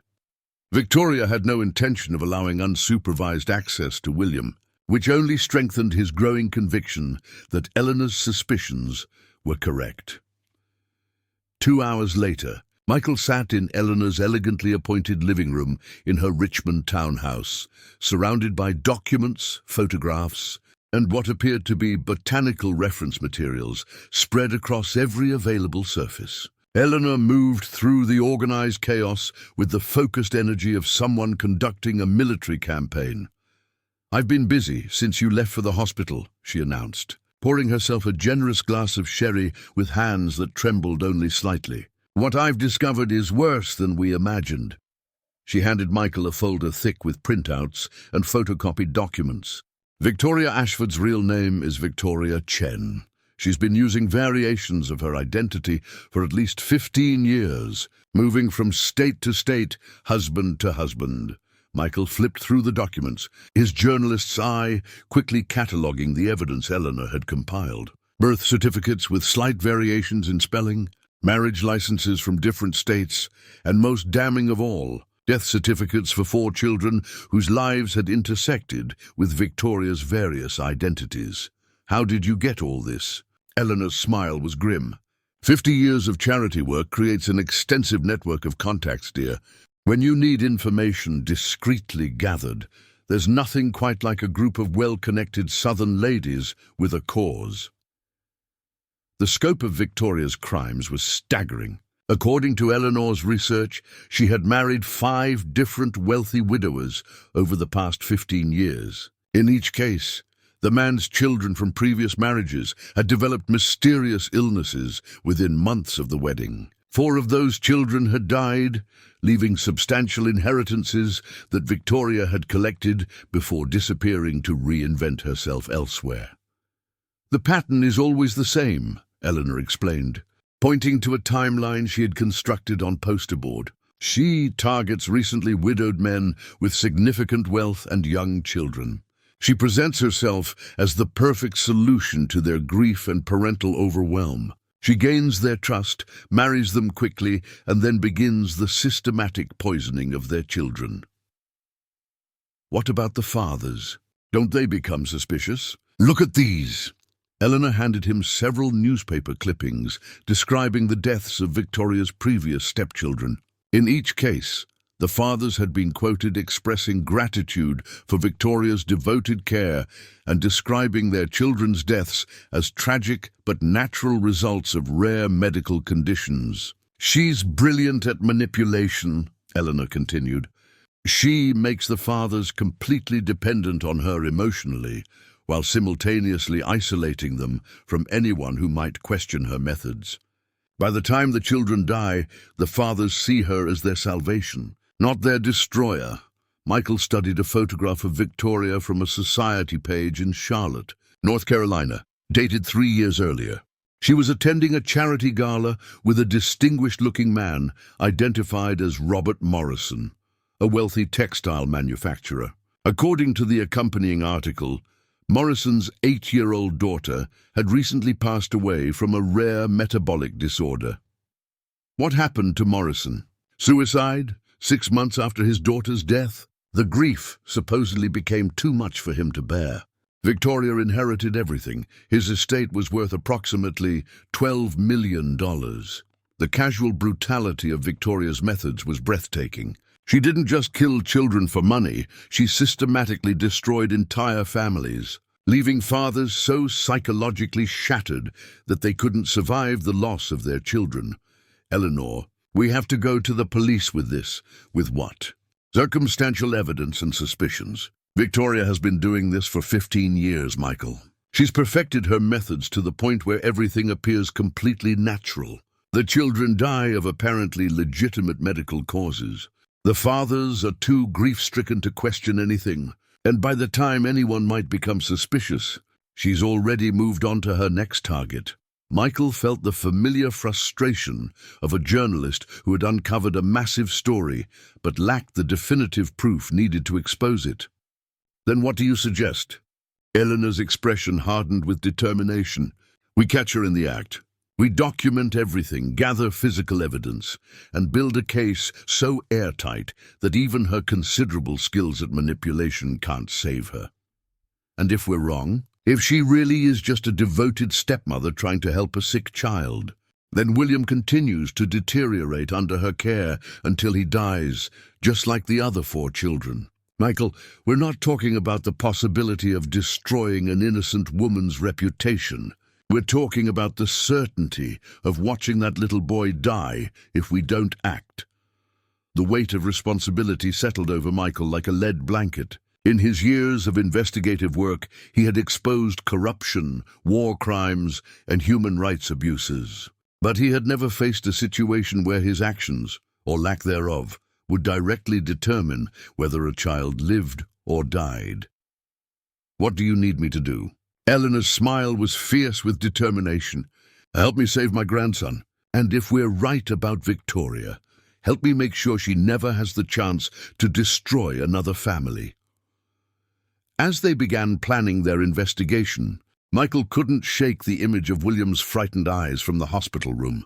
The boy had asked if Michael helped the people in his stories. Tomorrow, he would find out if he was skilled enough, brave enough, and smart enough to help the person who mattered most, a 6-year-old nephew who was running out of time. Outside Eleanor's windows, the lights of Richmond twinkled like stars, beautiful and distant. But inside the townhouse, 2 people prepared for a battle that would determine whether evil disguised as love would claim another innocent victim, or whether the truth would finally shine bright enough to save a child's life. The morning of William's discharge from the hospital dawned grey and humid, with storm clouds gathering over the Blue Ridge Mountains like an omen of the confrontation to come. Carol arrived at Willowbrook earlier than usual, her stomach churning with nervous energy as she prepared for what might be the most important day of her employment. Eleanor had briefed her the night before about Michael's arrival and their growing suspicions about Victoria's true nature, transforming Carol from a worried housekeeper into a crucial ally in their desperate investigation. Michael had positioned himself in the guest cottage behind the main house, officially visiting his brother to reconnect with family, but actually conducting surveillance with the methodical precision that had made him a respected war correspondent. His telephoto lenses and recording equipment were hidden among his legitimate photography gear, ready to document whatever evidence they might uncover. Victoria returned from the hospital at 10:30, leading William by the hand with the practiced care of someone performing for an invisible audience. The boy moved slowly, his small frame still weakened by whatever had caused his emergency hospitalization. But Carol noticed something different in his demeanor, a spark of alertness that had been absent for months. "Welcome home, sweetheart," Carol said warmly as William entered the kitchen. "I've missed having you around the house." William's smile was genuine but cautious. "I missed you too, Mrs. Carroll. The hospital food was terrible." Victoria's laugh was melodious and perfectly timed. "Well, we'll have to fix that right away, won't we? I'll prepare something special for lunch, your favorite soup." Carol felt her blood pressure spike at the mention of Victoria's special soup, but she forced her expression to remain neutral. "Is there anything I can do to help? I know you must be tired after spending so much time at the hospital. That's very thoughtful, but no. William's dietary needs are quite specific, and I've learned exactly what agrees with him." Victoria moved toward her locked cabinet with practiced efficiency. "Why don't you focus on the upstairs cleaning today? I'd like to have some quiet time with William to help him readjust to being home." The dismissal was polite but firm, designed to eliminate any witnesses to whatever Victoria planned to do. But Carol had spent the previous evening with Eleanor, learning how to operate the small recording device now hidden in her cleaning supply caddy. If Victoria was going to poison William again, they would have audio evidence of the preparation. "Of course, Mrs. Harrison, I'll be upstairs if you need anything."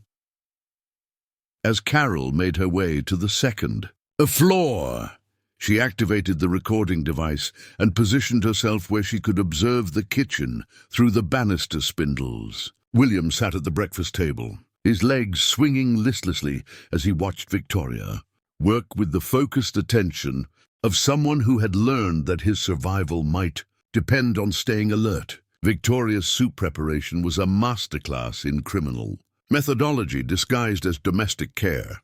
She began with innocent ingredients, chicken broth, vegetables, herbs from her extensive collection.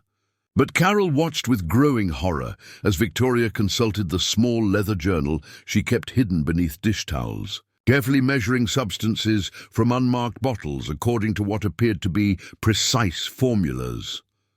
"What are you putting in the soup?" William asked, his voice small and worried. "Just some special vitamins to help you get stronger, darling.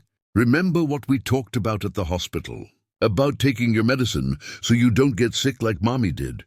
The manipulation was so subtle, so expertly crafted, that Carol felt sick watching it unfold. Victoria was using a 6-year-old's deepest fears to ensure his compliance with his own poisoning. "I don't want to get sick like Mommy," William whispered. "Then you need to be a good boy and eat everything I give you. Can you do that for me?" William nodded reluctantly, and Carol saw his small shoulders slump with the weight of resigned acceptance. It was the posture of someone who had learned that resistance was futile, that survival depended on submission to forces beyond his control.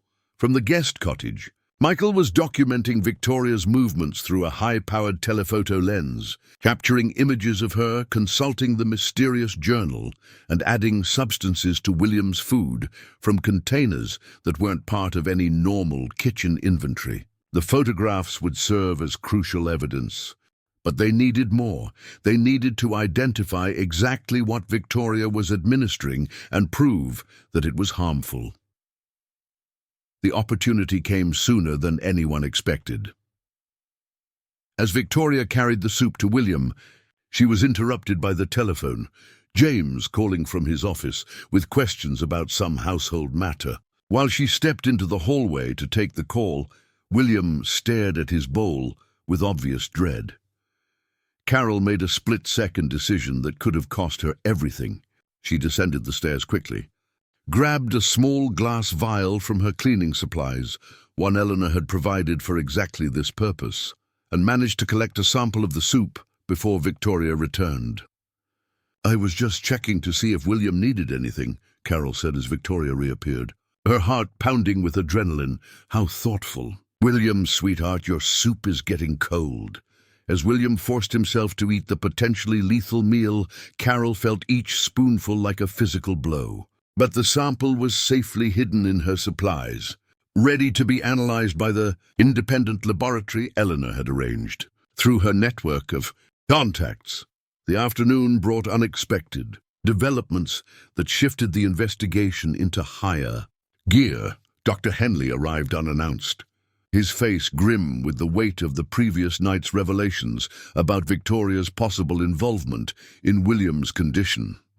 "I came to check on our patient," he announced, his medical bag in hand and his expression carefully neutral despite the suspicions that were eating at him.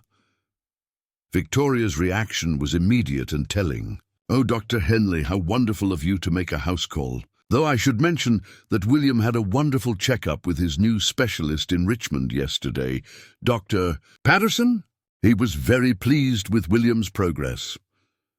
Robert Henley had been practicing medicine for 30 years, and he knew when someone was lying to him. "I'm not familiar with Dr. Patterson.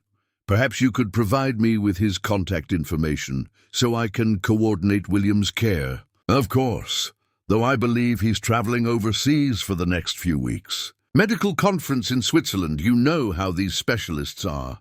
The conversation was a careful dance between a doctor who suspected the worst and a woman who was gradually realizing that her perfect cover story was beginning to unravel. William sat between them, pale and listless from his recent meal, unaware that his life hung in the balance of this polite confrontation. "Well, perhaps I could just do a quick examination while I'm here," Dr. Henley suggested. "Make sure his recovery from yesterday's emergency is progressing normally." "I'm not sure that's necessary. William needs his rest, and too much medical attention might be overwhelming for him. I think I can handle a brief examination without traumatizing the boy."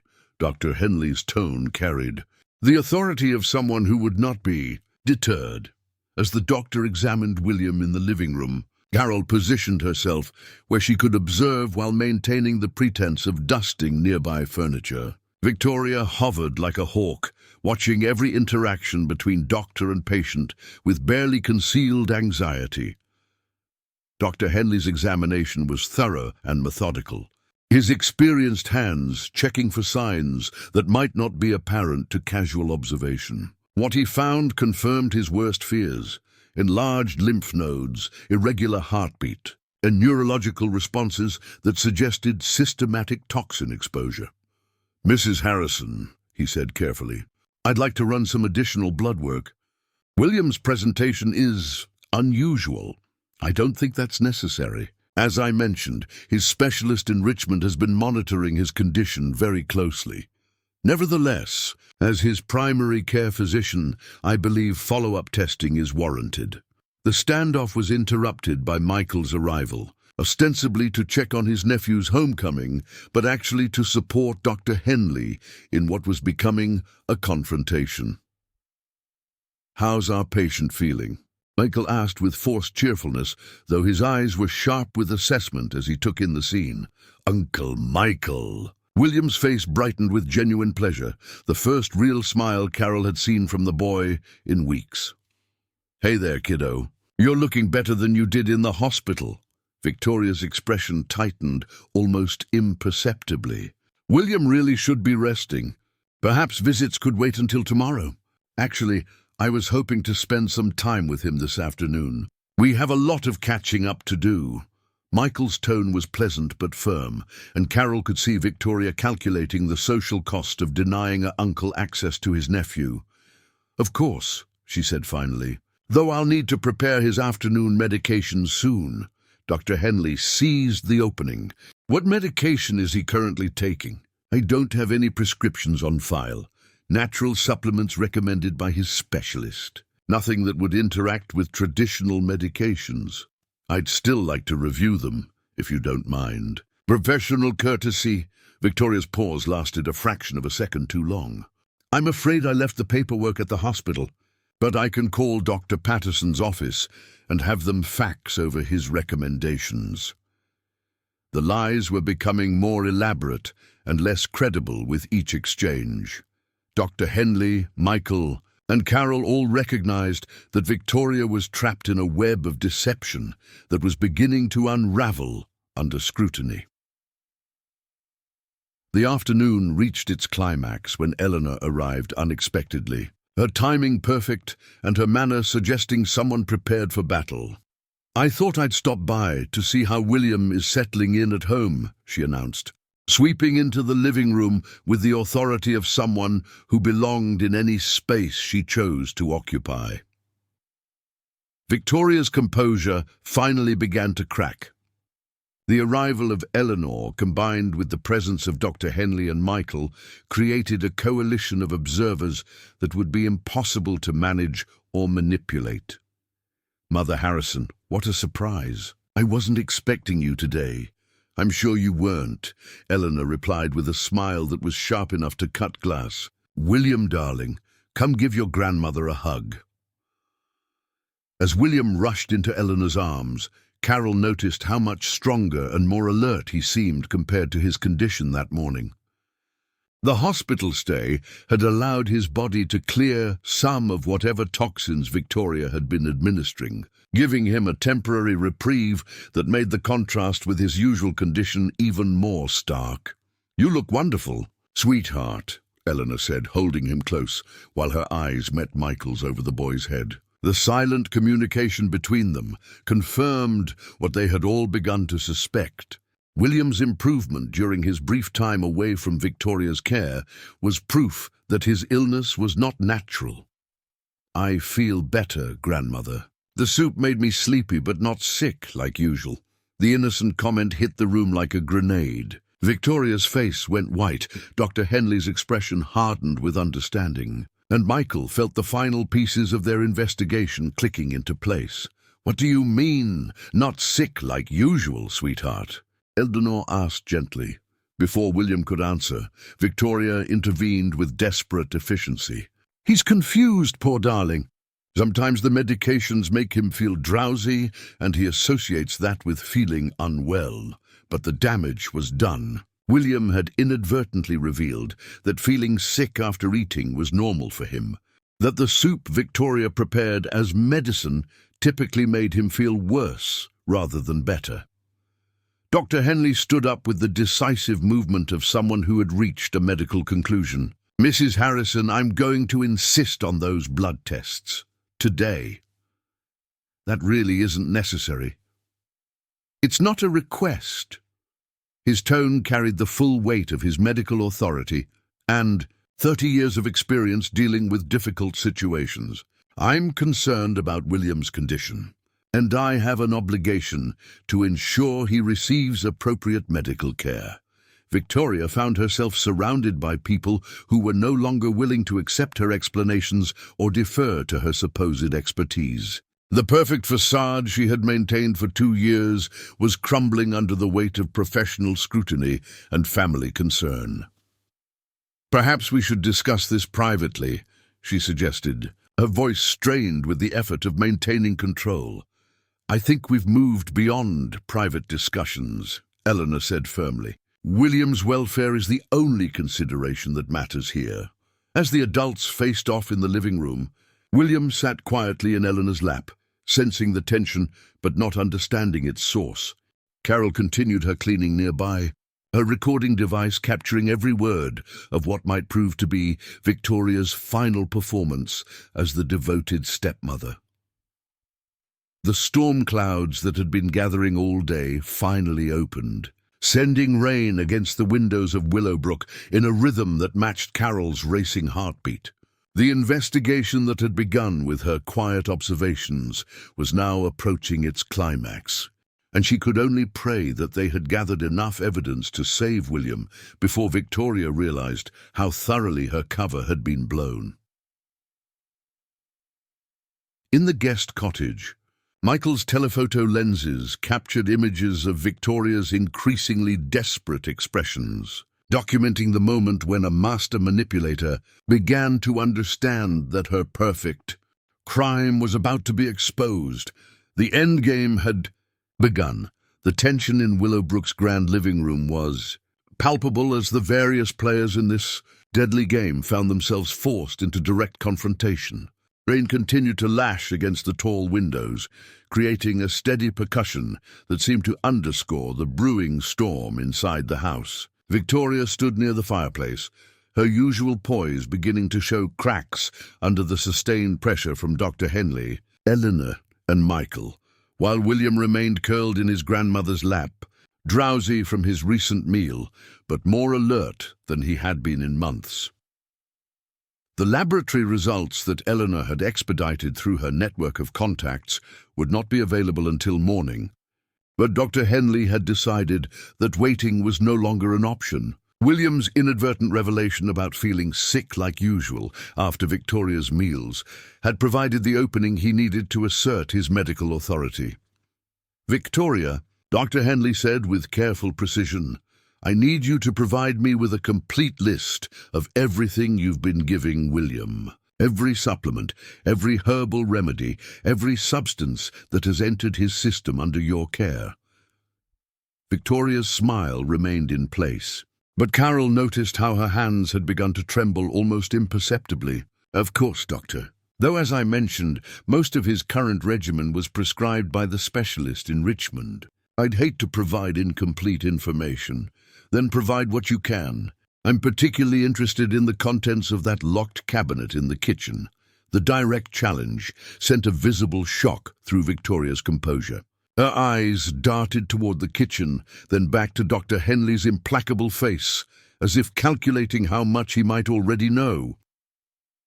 "I keep certain medications secure for safety reasons. You understand how curious children can be." Eleanor's voice cut through the exchange like a blade. "Victoria, dear, I think we've moved beyond polite evasions. Dr. Henley has legitimate medical concerns about my grandson's condition. And frankly, so do I. Mother Harrison, I understand your worry, but I've been caring for William for 2 years. I think I know what's best for him." "Do you?" Eleanor's tone was deceptively mild. "Because from where I sit, what's best for William appears to be time away from your care. He's shown remarkable improvement since his hospital stay, don't you think?"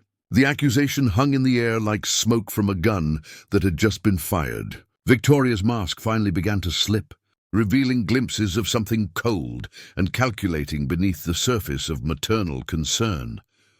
"I resent the implication." "I haven't made any implications," Eleanor replied smoothly. "I've simply observed that my grandson appears healthier when he's not, consuming the special meals and supplements you prepare for him."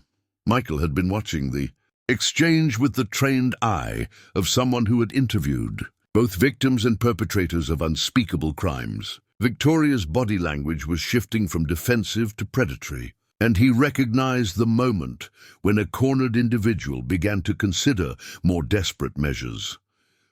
"Perhaps we should call James," Michael suggested, his tone carefully neutral. "He should be part of any discussions about William's medical care." Victoria's reaction was immediate and revealing. "James is in meetings all afternoon. I don't want to worry him unnecessarily over what amounts to a routine medical consultation." "Routine?" Dr. Henley's eyebrows rose. "Mrs. Harrison, I'm talking about comprehensive testing to determine why a healthy 6-year-old has been experiencing chronic illness for months. There's nothing routine about that. You're overreacting. Children go through phases. Not like this, they don't. Dr. Henley's voice carried the weight of 3 decades of pediatric experience. I've reviewed William's medical history, and his current presentation is completely inconsistent with his baseline health status. Something has changed in his environment, and I intend to find out what. Carol continued her cleaning nearby, her movements automatic as she focused on capturing every word through her hidden recording device. She could see Victoria's mind working frantically, searching for an escape route from an increasingly untenable situation. The crisis escalated when William, who had been growing drowsier in Eleanor's lap, suddenly jerked upright with a small cry of distress. "My tummy hurts," he whimpered, his small face contorting with pain. Dr. Henley was at his side instantly, his medical training overriding all other considerations. "Can you describe the pain, William? Is it sharp or dull?" "It feels funny. Like it's twisting." The boy's voice was weak, and Carol noticed how his skin had taken on a greyish pallor. Victoria moved toward William with apparent concern, but Eleanor's arm tightened protectively around her grandson. "I think Dr. Henley should examine him."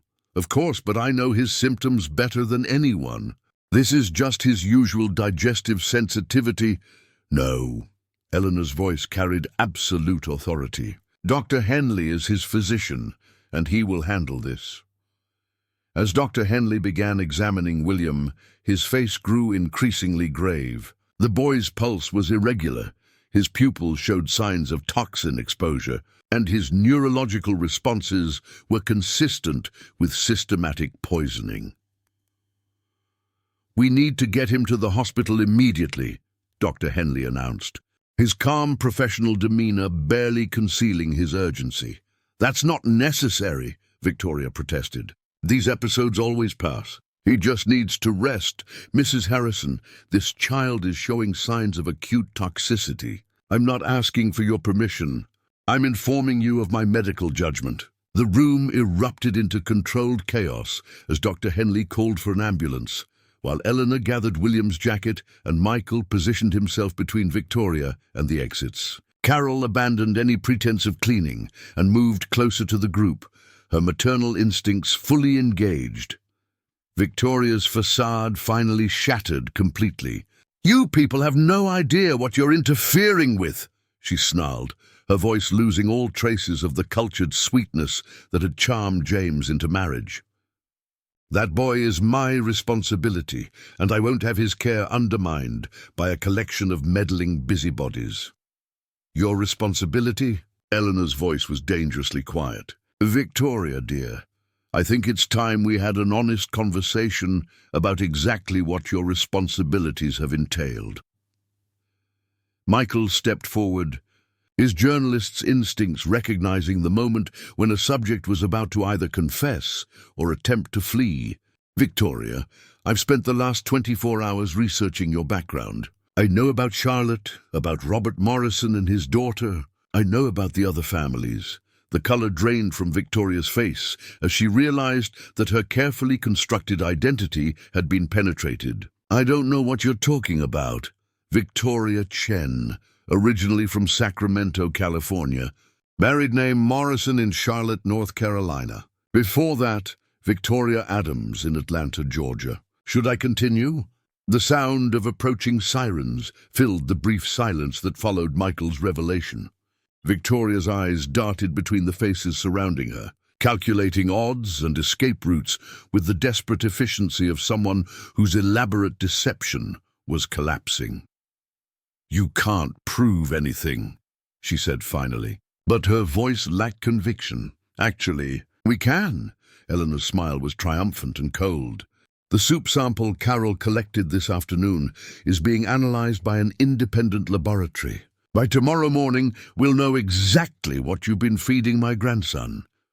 Victoria's gaze snapped to Carol with naked fury. "You little spy. I should have fired you weeks ago. You should have stopped poisoning that child months ago," Carol replied with quiet dignity. "I've got 3 children of my own. I know what love looks like and what you've been doing, isn't it?" The arrival of the paramedics ended any possibility of further confrontation. As they worked to stabilize William and prepare him for transport, Victoria made one final attempt to maintain control of the narrative. "I'm riding with him to the hospital," she announced, moving toward the stretcher. "No, you're not."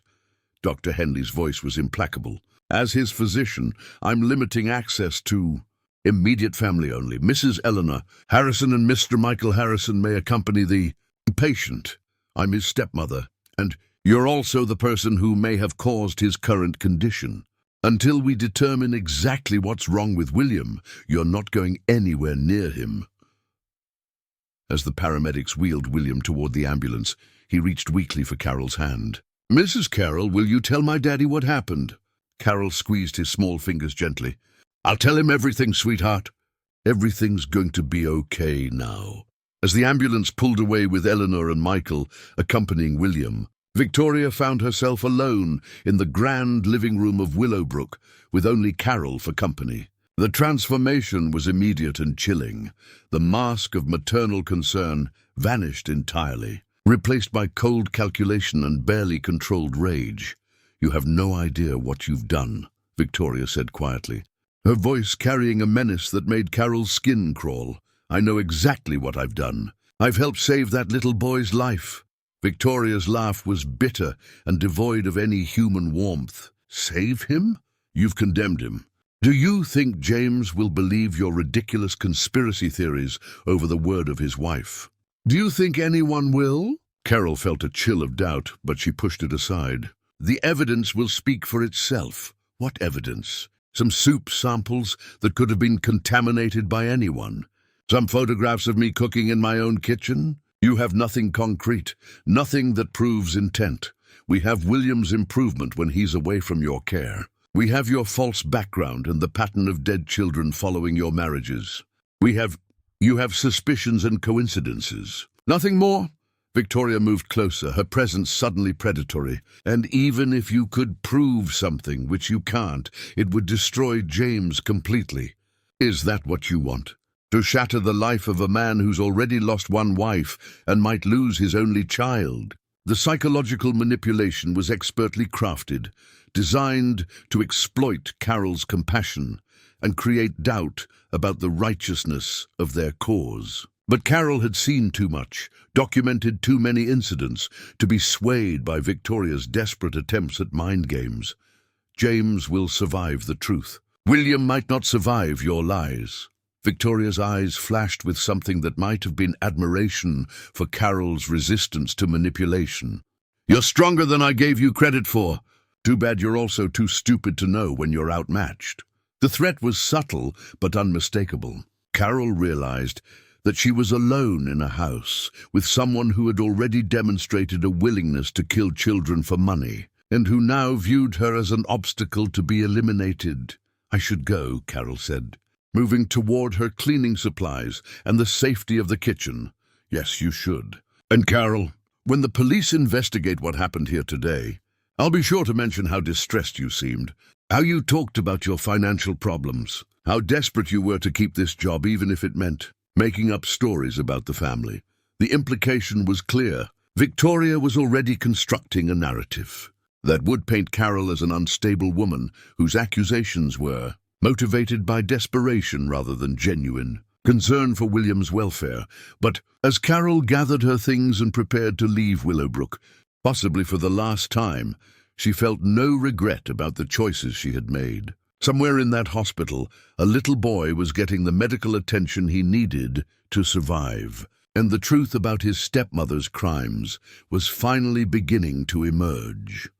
The storm outside was beginning to clear, but Carol knew that the real tempest was just beginning.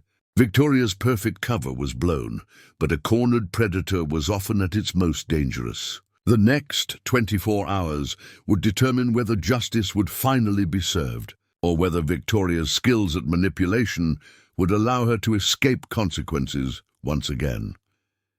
As Carol drove away from the mansion that had housed so many secrets, she whispered a prayer for William's recovery and for the strength to see this battle through to its conclusion.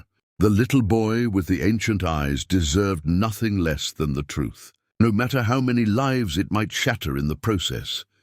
The emergency department at Loudon Hospital buzzed with controlled urgency as William was rushed into treatment room 3, his small body surrounded by a team of medical professionals who worked with the precise choreography of people fighting to save a life.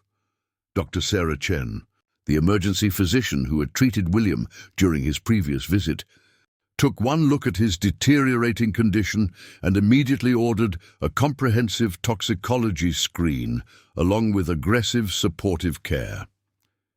Eleanor stood in the hallway outside the treatment room, her usual composure shattered as she watched through the glass partition while doctors and nurses fought to stabilize her grandson. Michael paced beside her, his war correspondent's experience with crisis situations warring with the helpless panic of watching a family member in mortal danger. "His vitals are stabilizing," Dr. Chen announced as she emerged from the treatment room, her scrubs stained with the evidence of emergency intervention. "But I need to know exactly what he's been exposed to. The symptoms are consistent with plant-based alkaloid poisoning, possibly multiple compounds, administered over an extended period." "We have samples being analyzed," Eleanor said quickly. "They should be ready within hours." "Good. In the meantime, we're treating him symptomatically and running every test we can think of. But I have to ask, do you have reason to believe this was intentional?" The question hung in the air like an indictment. Eleanor and Michael exchanged glances, both understanding that their answer would transform this from a medical emergency into a criminal investigation. "Yes," Eleanor said finally, "we believe his stepmother has been systematically poisoning him." Dr. Chen's expression hardened with the cold fury that medical professionals reserved for those who harmed children. "I'm calling the police and social services. This child needs protection, and if someone has been deliberately making him sick, they need to be stopped." As Dr. Chen walked away to make the necessary calls, Michael's phone rang with James's number. The conversation would be one of the most difficult of his life. "Michael, what the hell is going on?" "I got a call saying William was back in the hospital. James, you need to get here immediately. And you need to prepare yourself for some very difficult truths about Victoria." The silence on the other end of the line stretched for several seconds before James responded, his voice tight with worry and confusion. "What are you talking about?" "Victoria's the one who called me about William getting sick again. She's not at the hospital. James, Dr. Henley wouldn't let her come because he suspects she's the cause of William's illness." "That's insane. Victoria loves William like her own son. She's devoted her life to taking care of him." Michael closed his eyes, feeling the weight of what he was about to destroy. "James, Victoria isn't who you think she is. Her real name is Victoria Chen, and she's been married 4 times before. In each case, her stepchildren developed mysterious illnesses and died." The explosion of denial and fury that followed was exactly what Michael had expected. James refused to believe the accusations, demanded proof, and threatened to cut off all contact with his family if they continued to spread what he called malicious lies about his wife. "You never liked her," James shouted into the phone. "You disapproved of me remarrying so soon after Elizabeth's death. And now you're trying to destroy my marriage with insane conspiracy theories."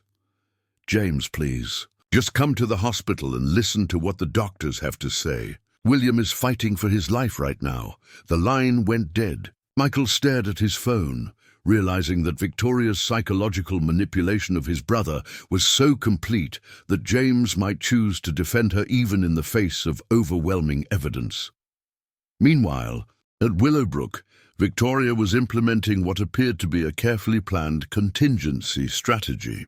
Within an hour of the ambulance's departure, she had contacted a high-powered attorney from Richmond, arranged for the immediate transfer of funds from joint accounts into offshore holdings, and begun the methodical destruction of evidence. Carol, who had returned to collect some personal items she had left behind, watched from the garden as Victoria carried box after box of materials from her locked cabinet to a bonfire she had built in the estate's formal rose garden. The flames consumed what appeared to be journals, botanical specimens, and unlabeled bottles whose contents would now never be identified. "Destroying evidence is a crime," Carol called out, her voice carrying across the manicured grounds.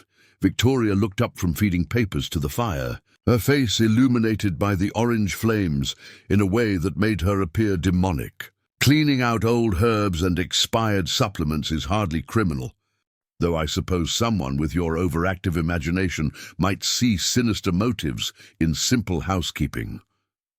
Carol activated the recording device in her pocket, determined to capture any admissions Victoria might make in what she clearly believed was a moment of privacy. "William's in the hospital fighting for his life because of what you've been doing to him.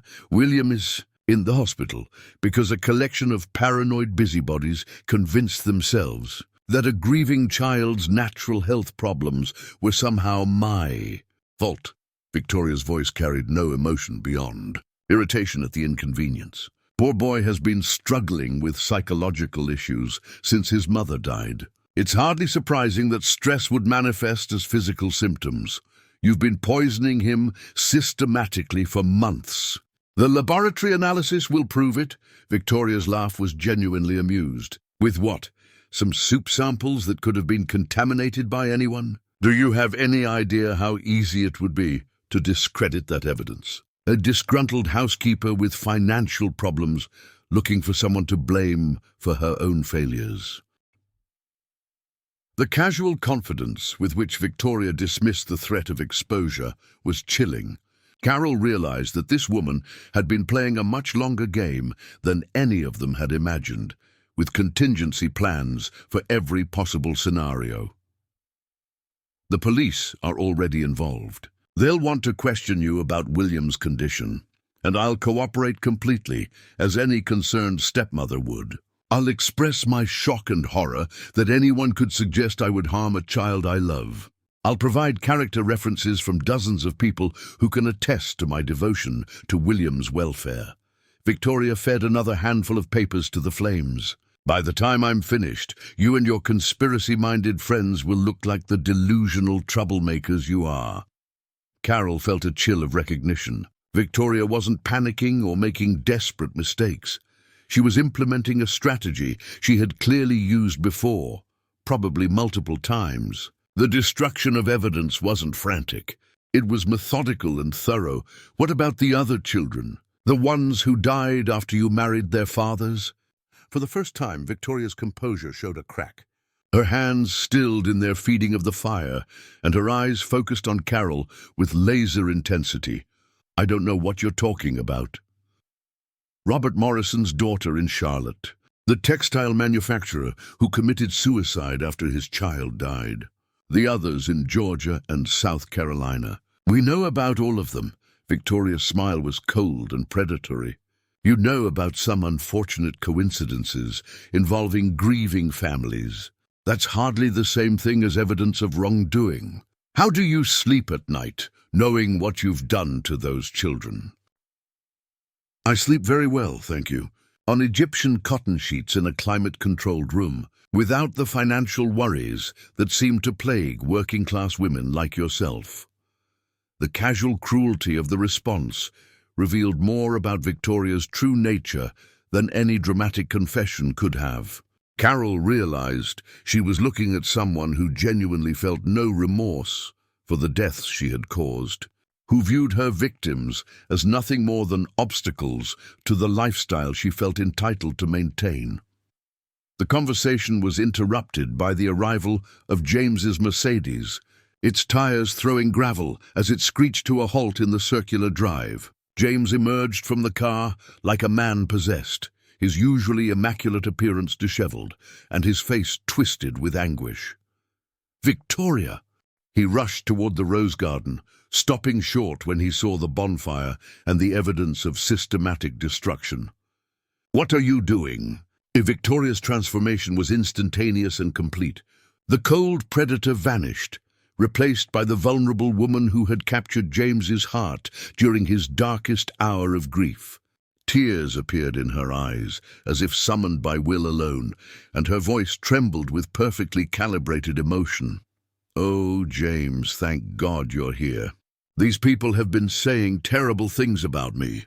They're trying to blame me for William's illness, as if I haven't devoted my life to caring for him." James moved to her side immediately, his protective instincts overriding any questions about the bonfire or the timing of her evidence destruction. "What kind of things?" They think I've been hurting him somehow, making him sick on purpose." Victoria's voice broke with what sounded like genuine anguish. "How could anyone believe I would harm that precious boy? He's like my own son." Carol watched the manipulation unfold with sick fascination. Victoria was a master at reading people and providing exactly the emotional response they needed to see.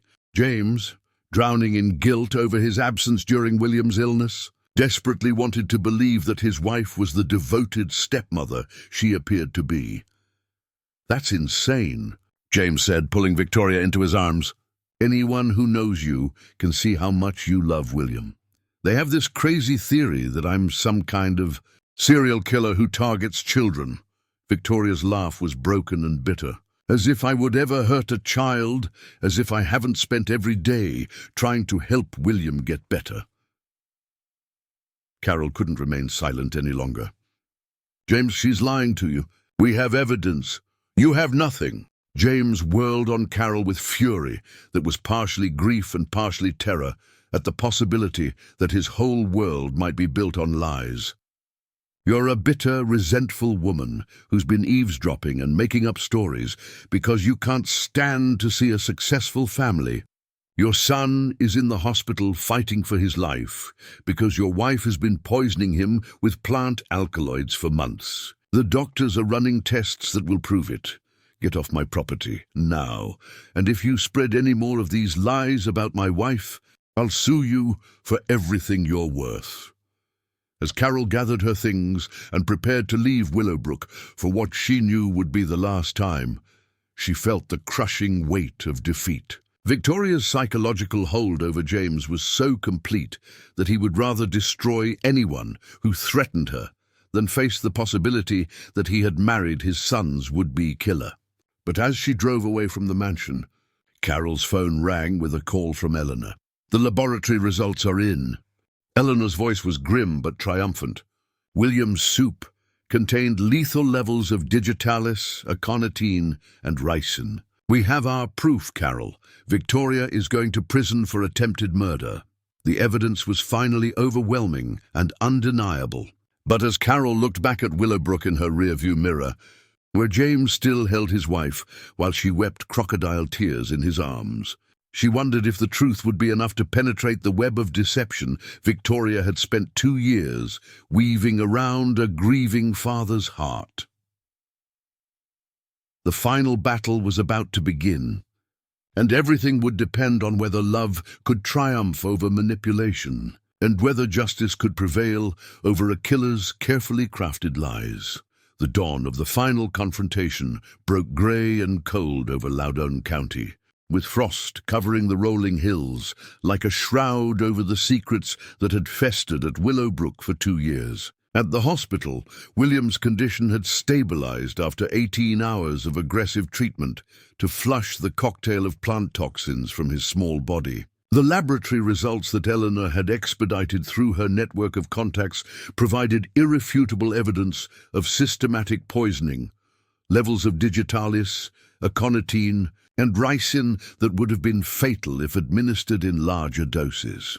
Detective Ray Sullivan of the Loudoun County Sheriff's Department arrived at the hospital at 7 a.m., his weathered face reflecting 30 years of experience with cases that tested the boundaries of human cruelty. He had seen domestic violence, child abuse, and murder, but the methodical poisoning of a 6-year-old boy by his stepmother represented a level of calculated evil that shocked even his seasoned sensibilities. Dr. Chen briefed me on the medical evidence. he told Eleanor and Michael as they sat in the hospital's family consultation room.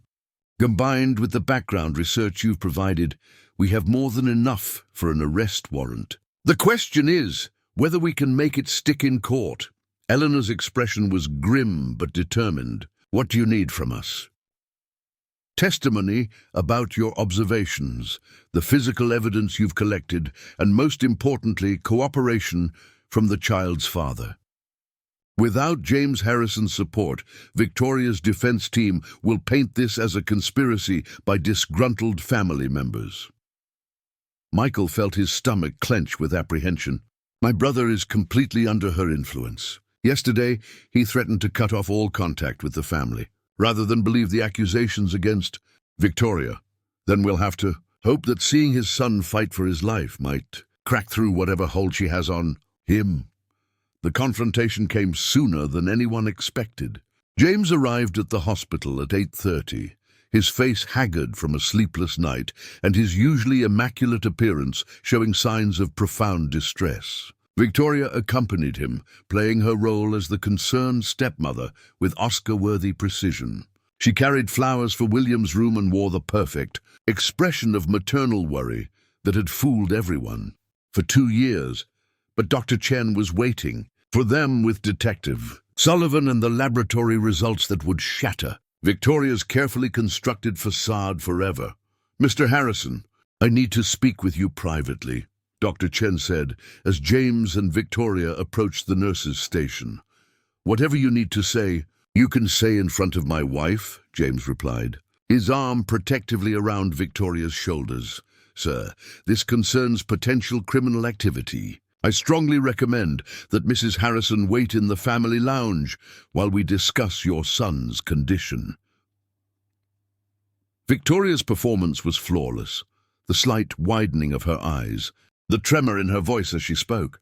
Criminal activity. What could you possibly mean? Detective Sullivan stepped forward, his badge visible, and his presence immediately shifting the atmosphere from medical consultation to police investigation. Mrs. Harrison, I'm Detective Sullivan with the Loudoun County Sheriff's Department. I need to ask you some questions about your stepson's medical care. Of course, Detective. I'll do anything to help William get better. James looked between the detective and his wife with growing confusion and alarm. What's this about? Victoria has been William's primary caregiver since we married. She's devoted her life to helping him. Dr. Chen opened William's medical file, her voice professionally calm but carrying undertones of barely controlled anger. Mr. Harrison, the laboratory analysis of your son's blood and tissue samples shows the presence of multiple plant-based toxins. Digitalis from foxglove, aconitine from wolfsbane, and trace amounts of ricin from castor beans. These substances don't occur naturally in food or medication. The color drained from James's face as the implications became clear. You're saying someone poisoned my son? Maid. I'm saying someone has been systematically administering potentially lethal plant alkaloids to your child over an extended period. The concentrations in his system indicate regular, carefully measured doses designed to cause chronic illness without immediate death. Victoria's reaction was a masterclass in simulated shock and horror. That's impossible. Who would do such a thing to an innocent child? Detective Sullivan's gaze was steady and unforgiving. Someone with extensive knowledge of botany and access to the child's food and medications. Someone who had motive to harm the child and opportunity to act without detection. You can't be suggesting, James began. But his voice trailed off as the pieces began falling into place in his mind. Mr. Harrison, Detective Sullivan continued, we've discovered that your wife is not who she claims to be. Her real name is Victoria Chen, and she's been using false identities to marry wealthy widowers for the past 15 years. In each case, her stepchildren developed mysterious illnesses. 4 of those children died. The revelation hit James like a physical blow. He staggered backward, his face cycling through disbelief, horror, and dawning comprehension. No, that's impossible. Victoria saved us after Elizabeth died. She brought our family back together. Victoria's mask finally began to slip as she realized that her perfect cover was irretrievably blown. The vulnerable stepmother facade cracked, revealing glimpses of the cold calculation beneath. "James, you can't believe these ridiculous accusations. They're trying to find someone to blame for William's illness because they can't accept that sometimes children get sick for no reason." But Eleanor had arrived with Carol and Dr. Henley, forming a united front of witnesses whose testimony would be impossible to dismiss. Carol carried a briefcase containing the documentation they had gathered, photographs, recordings, and the soup sample that had provided the smoking gun evidence. "Victoria," Eleanor said with quiet authority, "it's over. We know about Charlotte, about Robert Morrison and his daughter. We know about the other families you destroyed." Victoria's composure finally shattered completely. The charming, vulnerable woman vanished, replaced by someone whose eyes held no warmth, no empathy, no recognition of other human beings as anything more than obstacles to her desires. "You people have no idea what you've interfered with," she snarled, her cultured accent slipping to reveal something harder and more predatory beneath. "That boy was already broken, already damaged by grief. I simply expedited the inevitable." The casual cruelty of her confession sent shockwaves through everyone present. James made a sound like a wounded animal, the full scope of his wife's betrayal finally penetrating the psychological barriers she had constructed around his mind. "You were killing my son," he whispered, his voice breaking with anguish and self-recrimination. "All this time, I thought you were saving him and you were murdering him." "He was standing between me and $40 million, Victoria replied, with chilling matter-of-factness. "Children die every day from illness. At least his death would have served a purpose."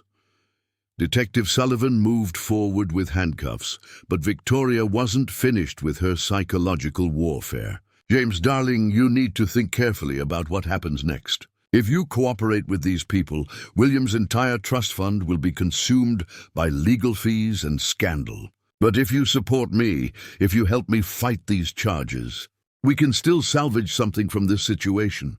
Even in handcuffs, even facing life in prison, Victoria was still trying to manipulate and control. But her power was finally broken. James looked at her with the clarity that comes from having one's illusions completely destroyed.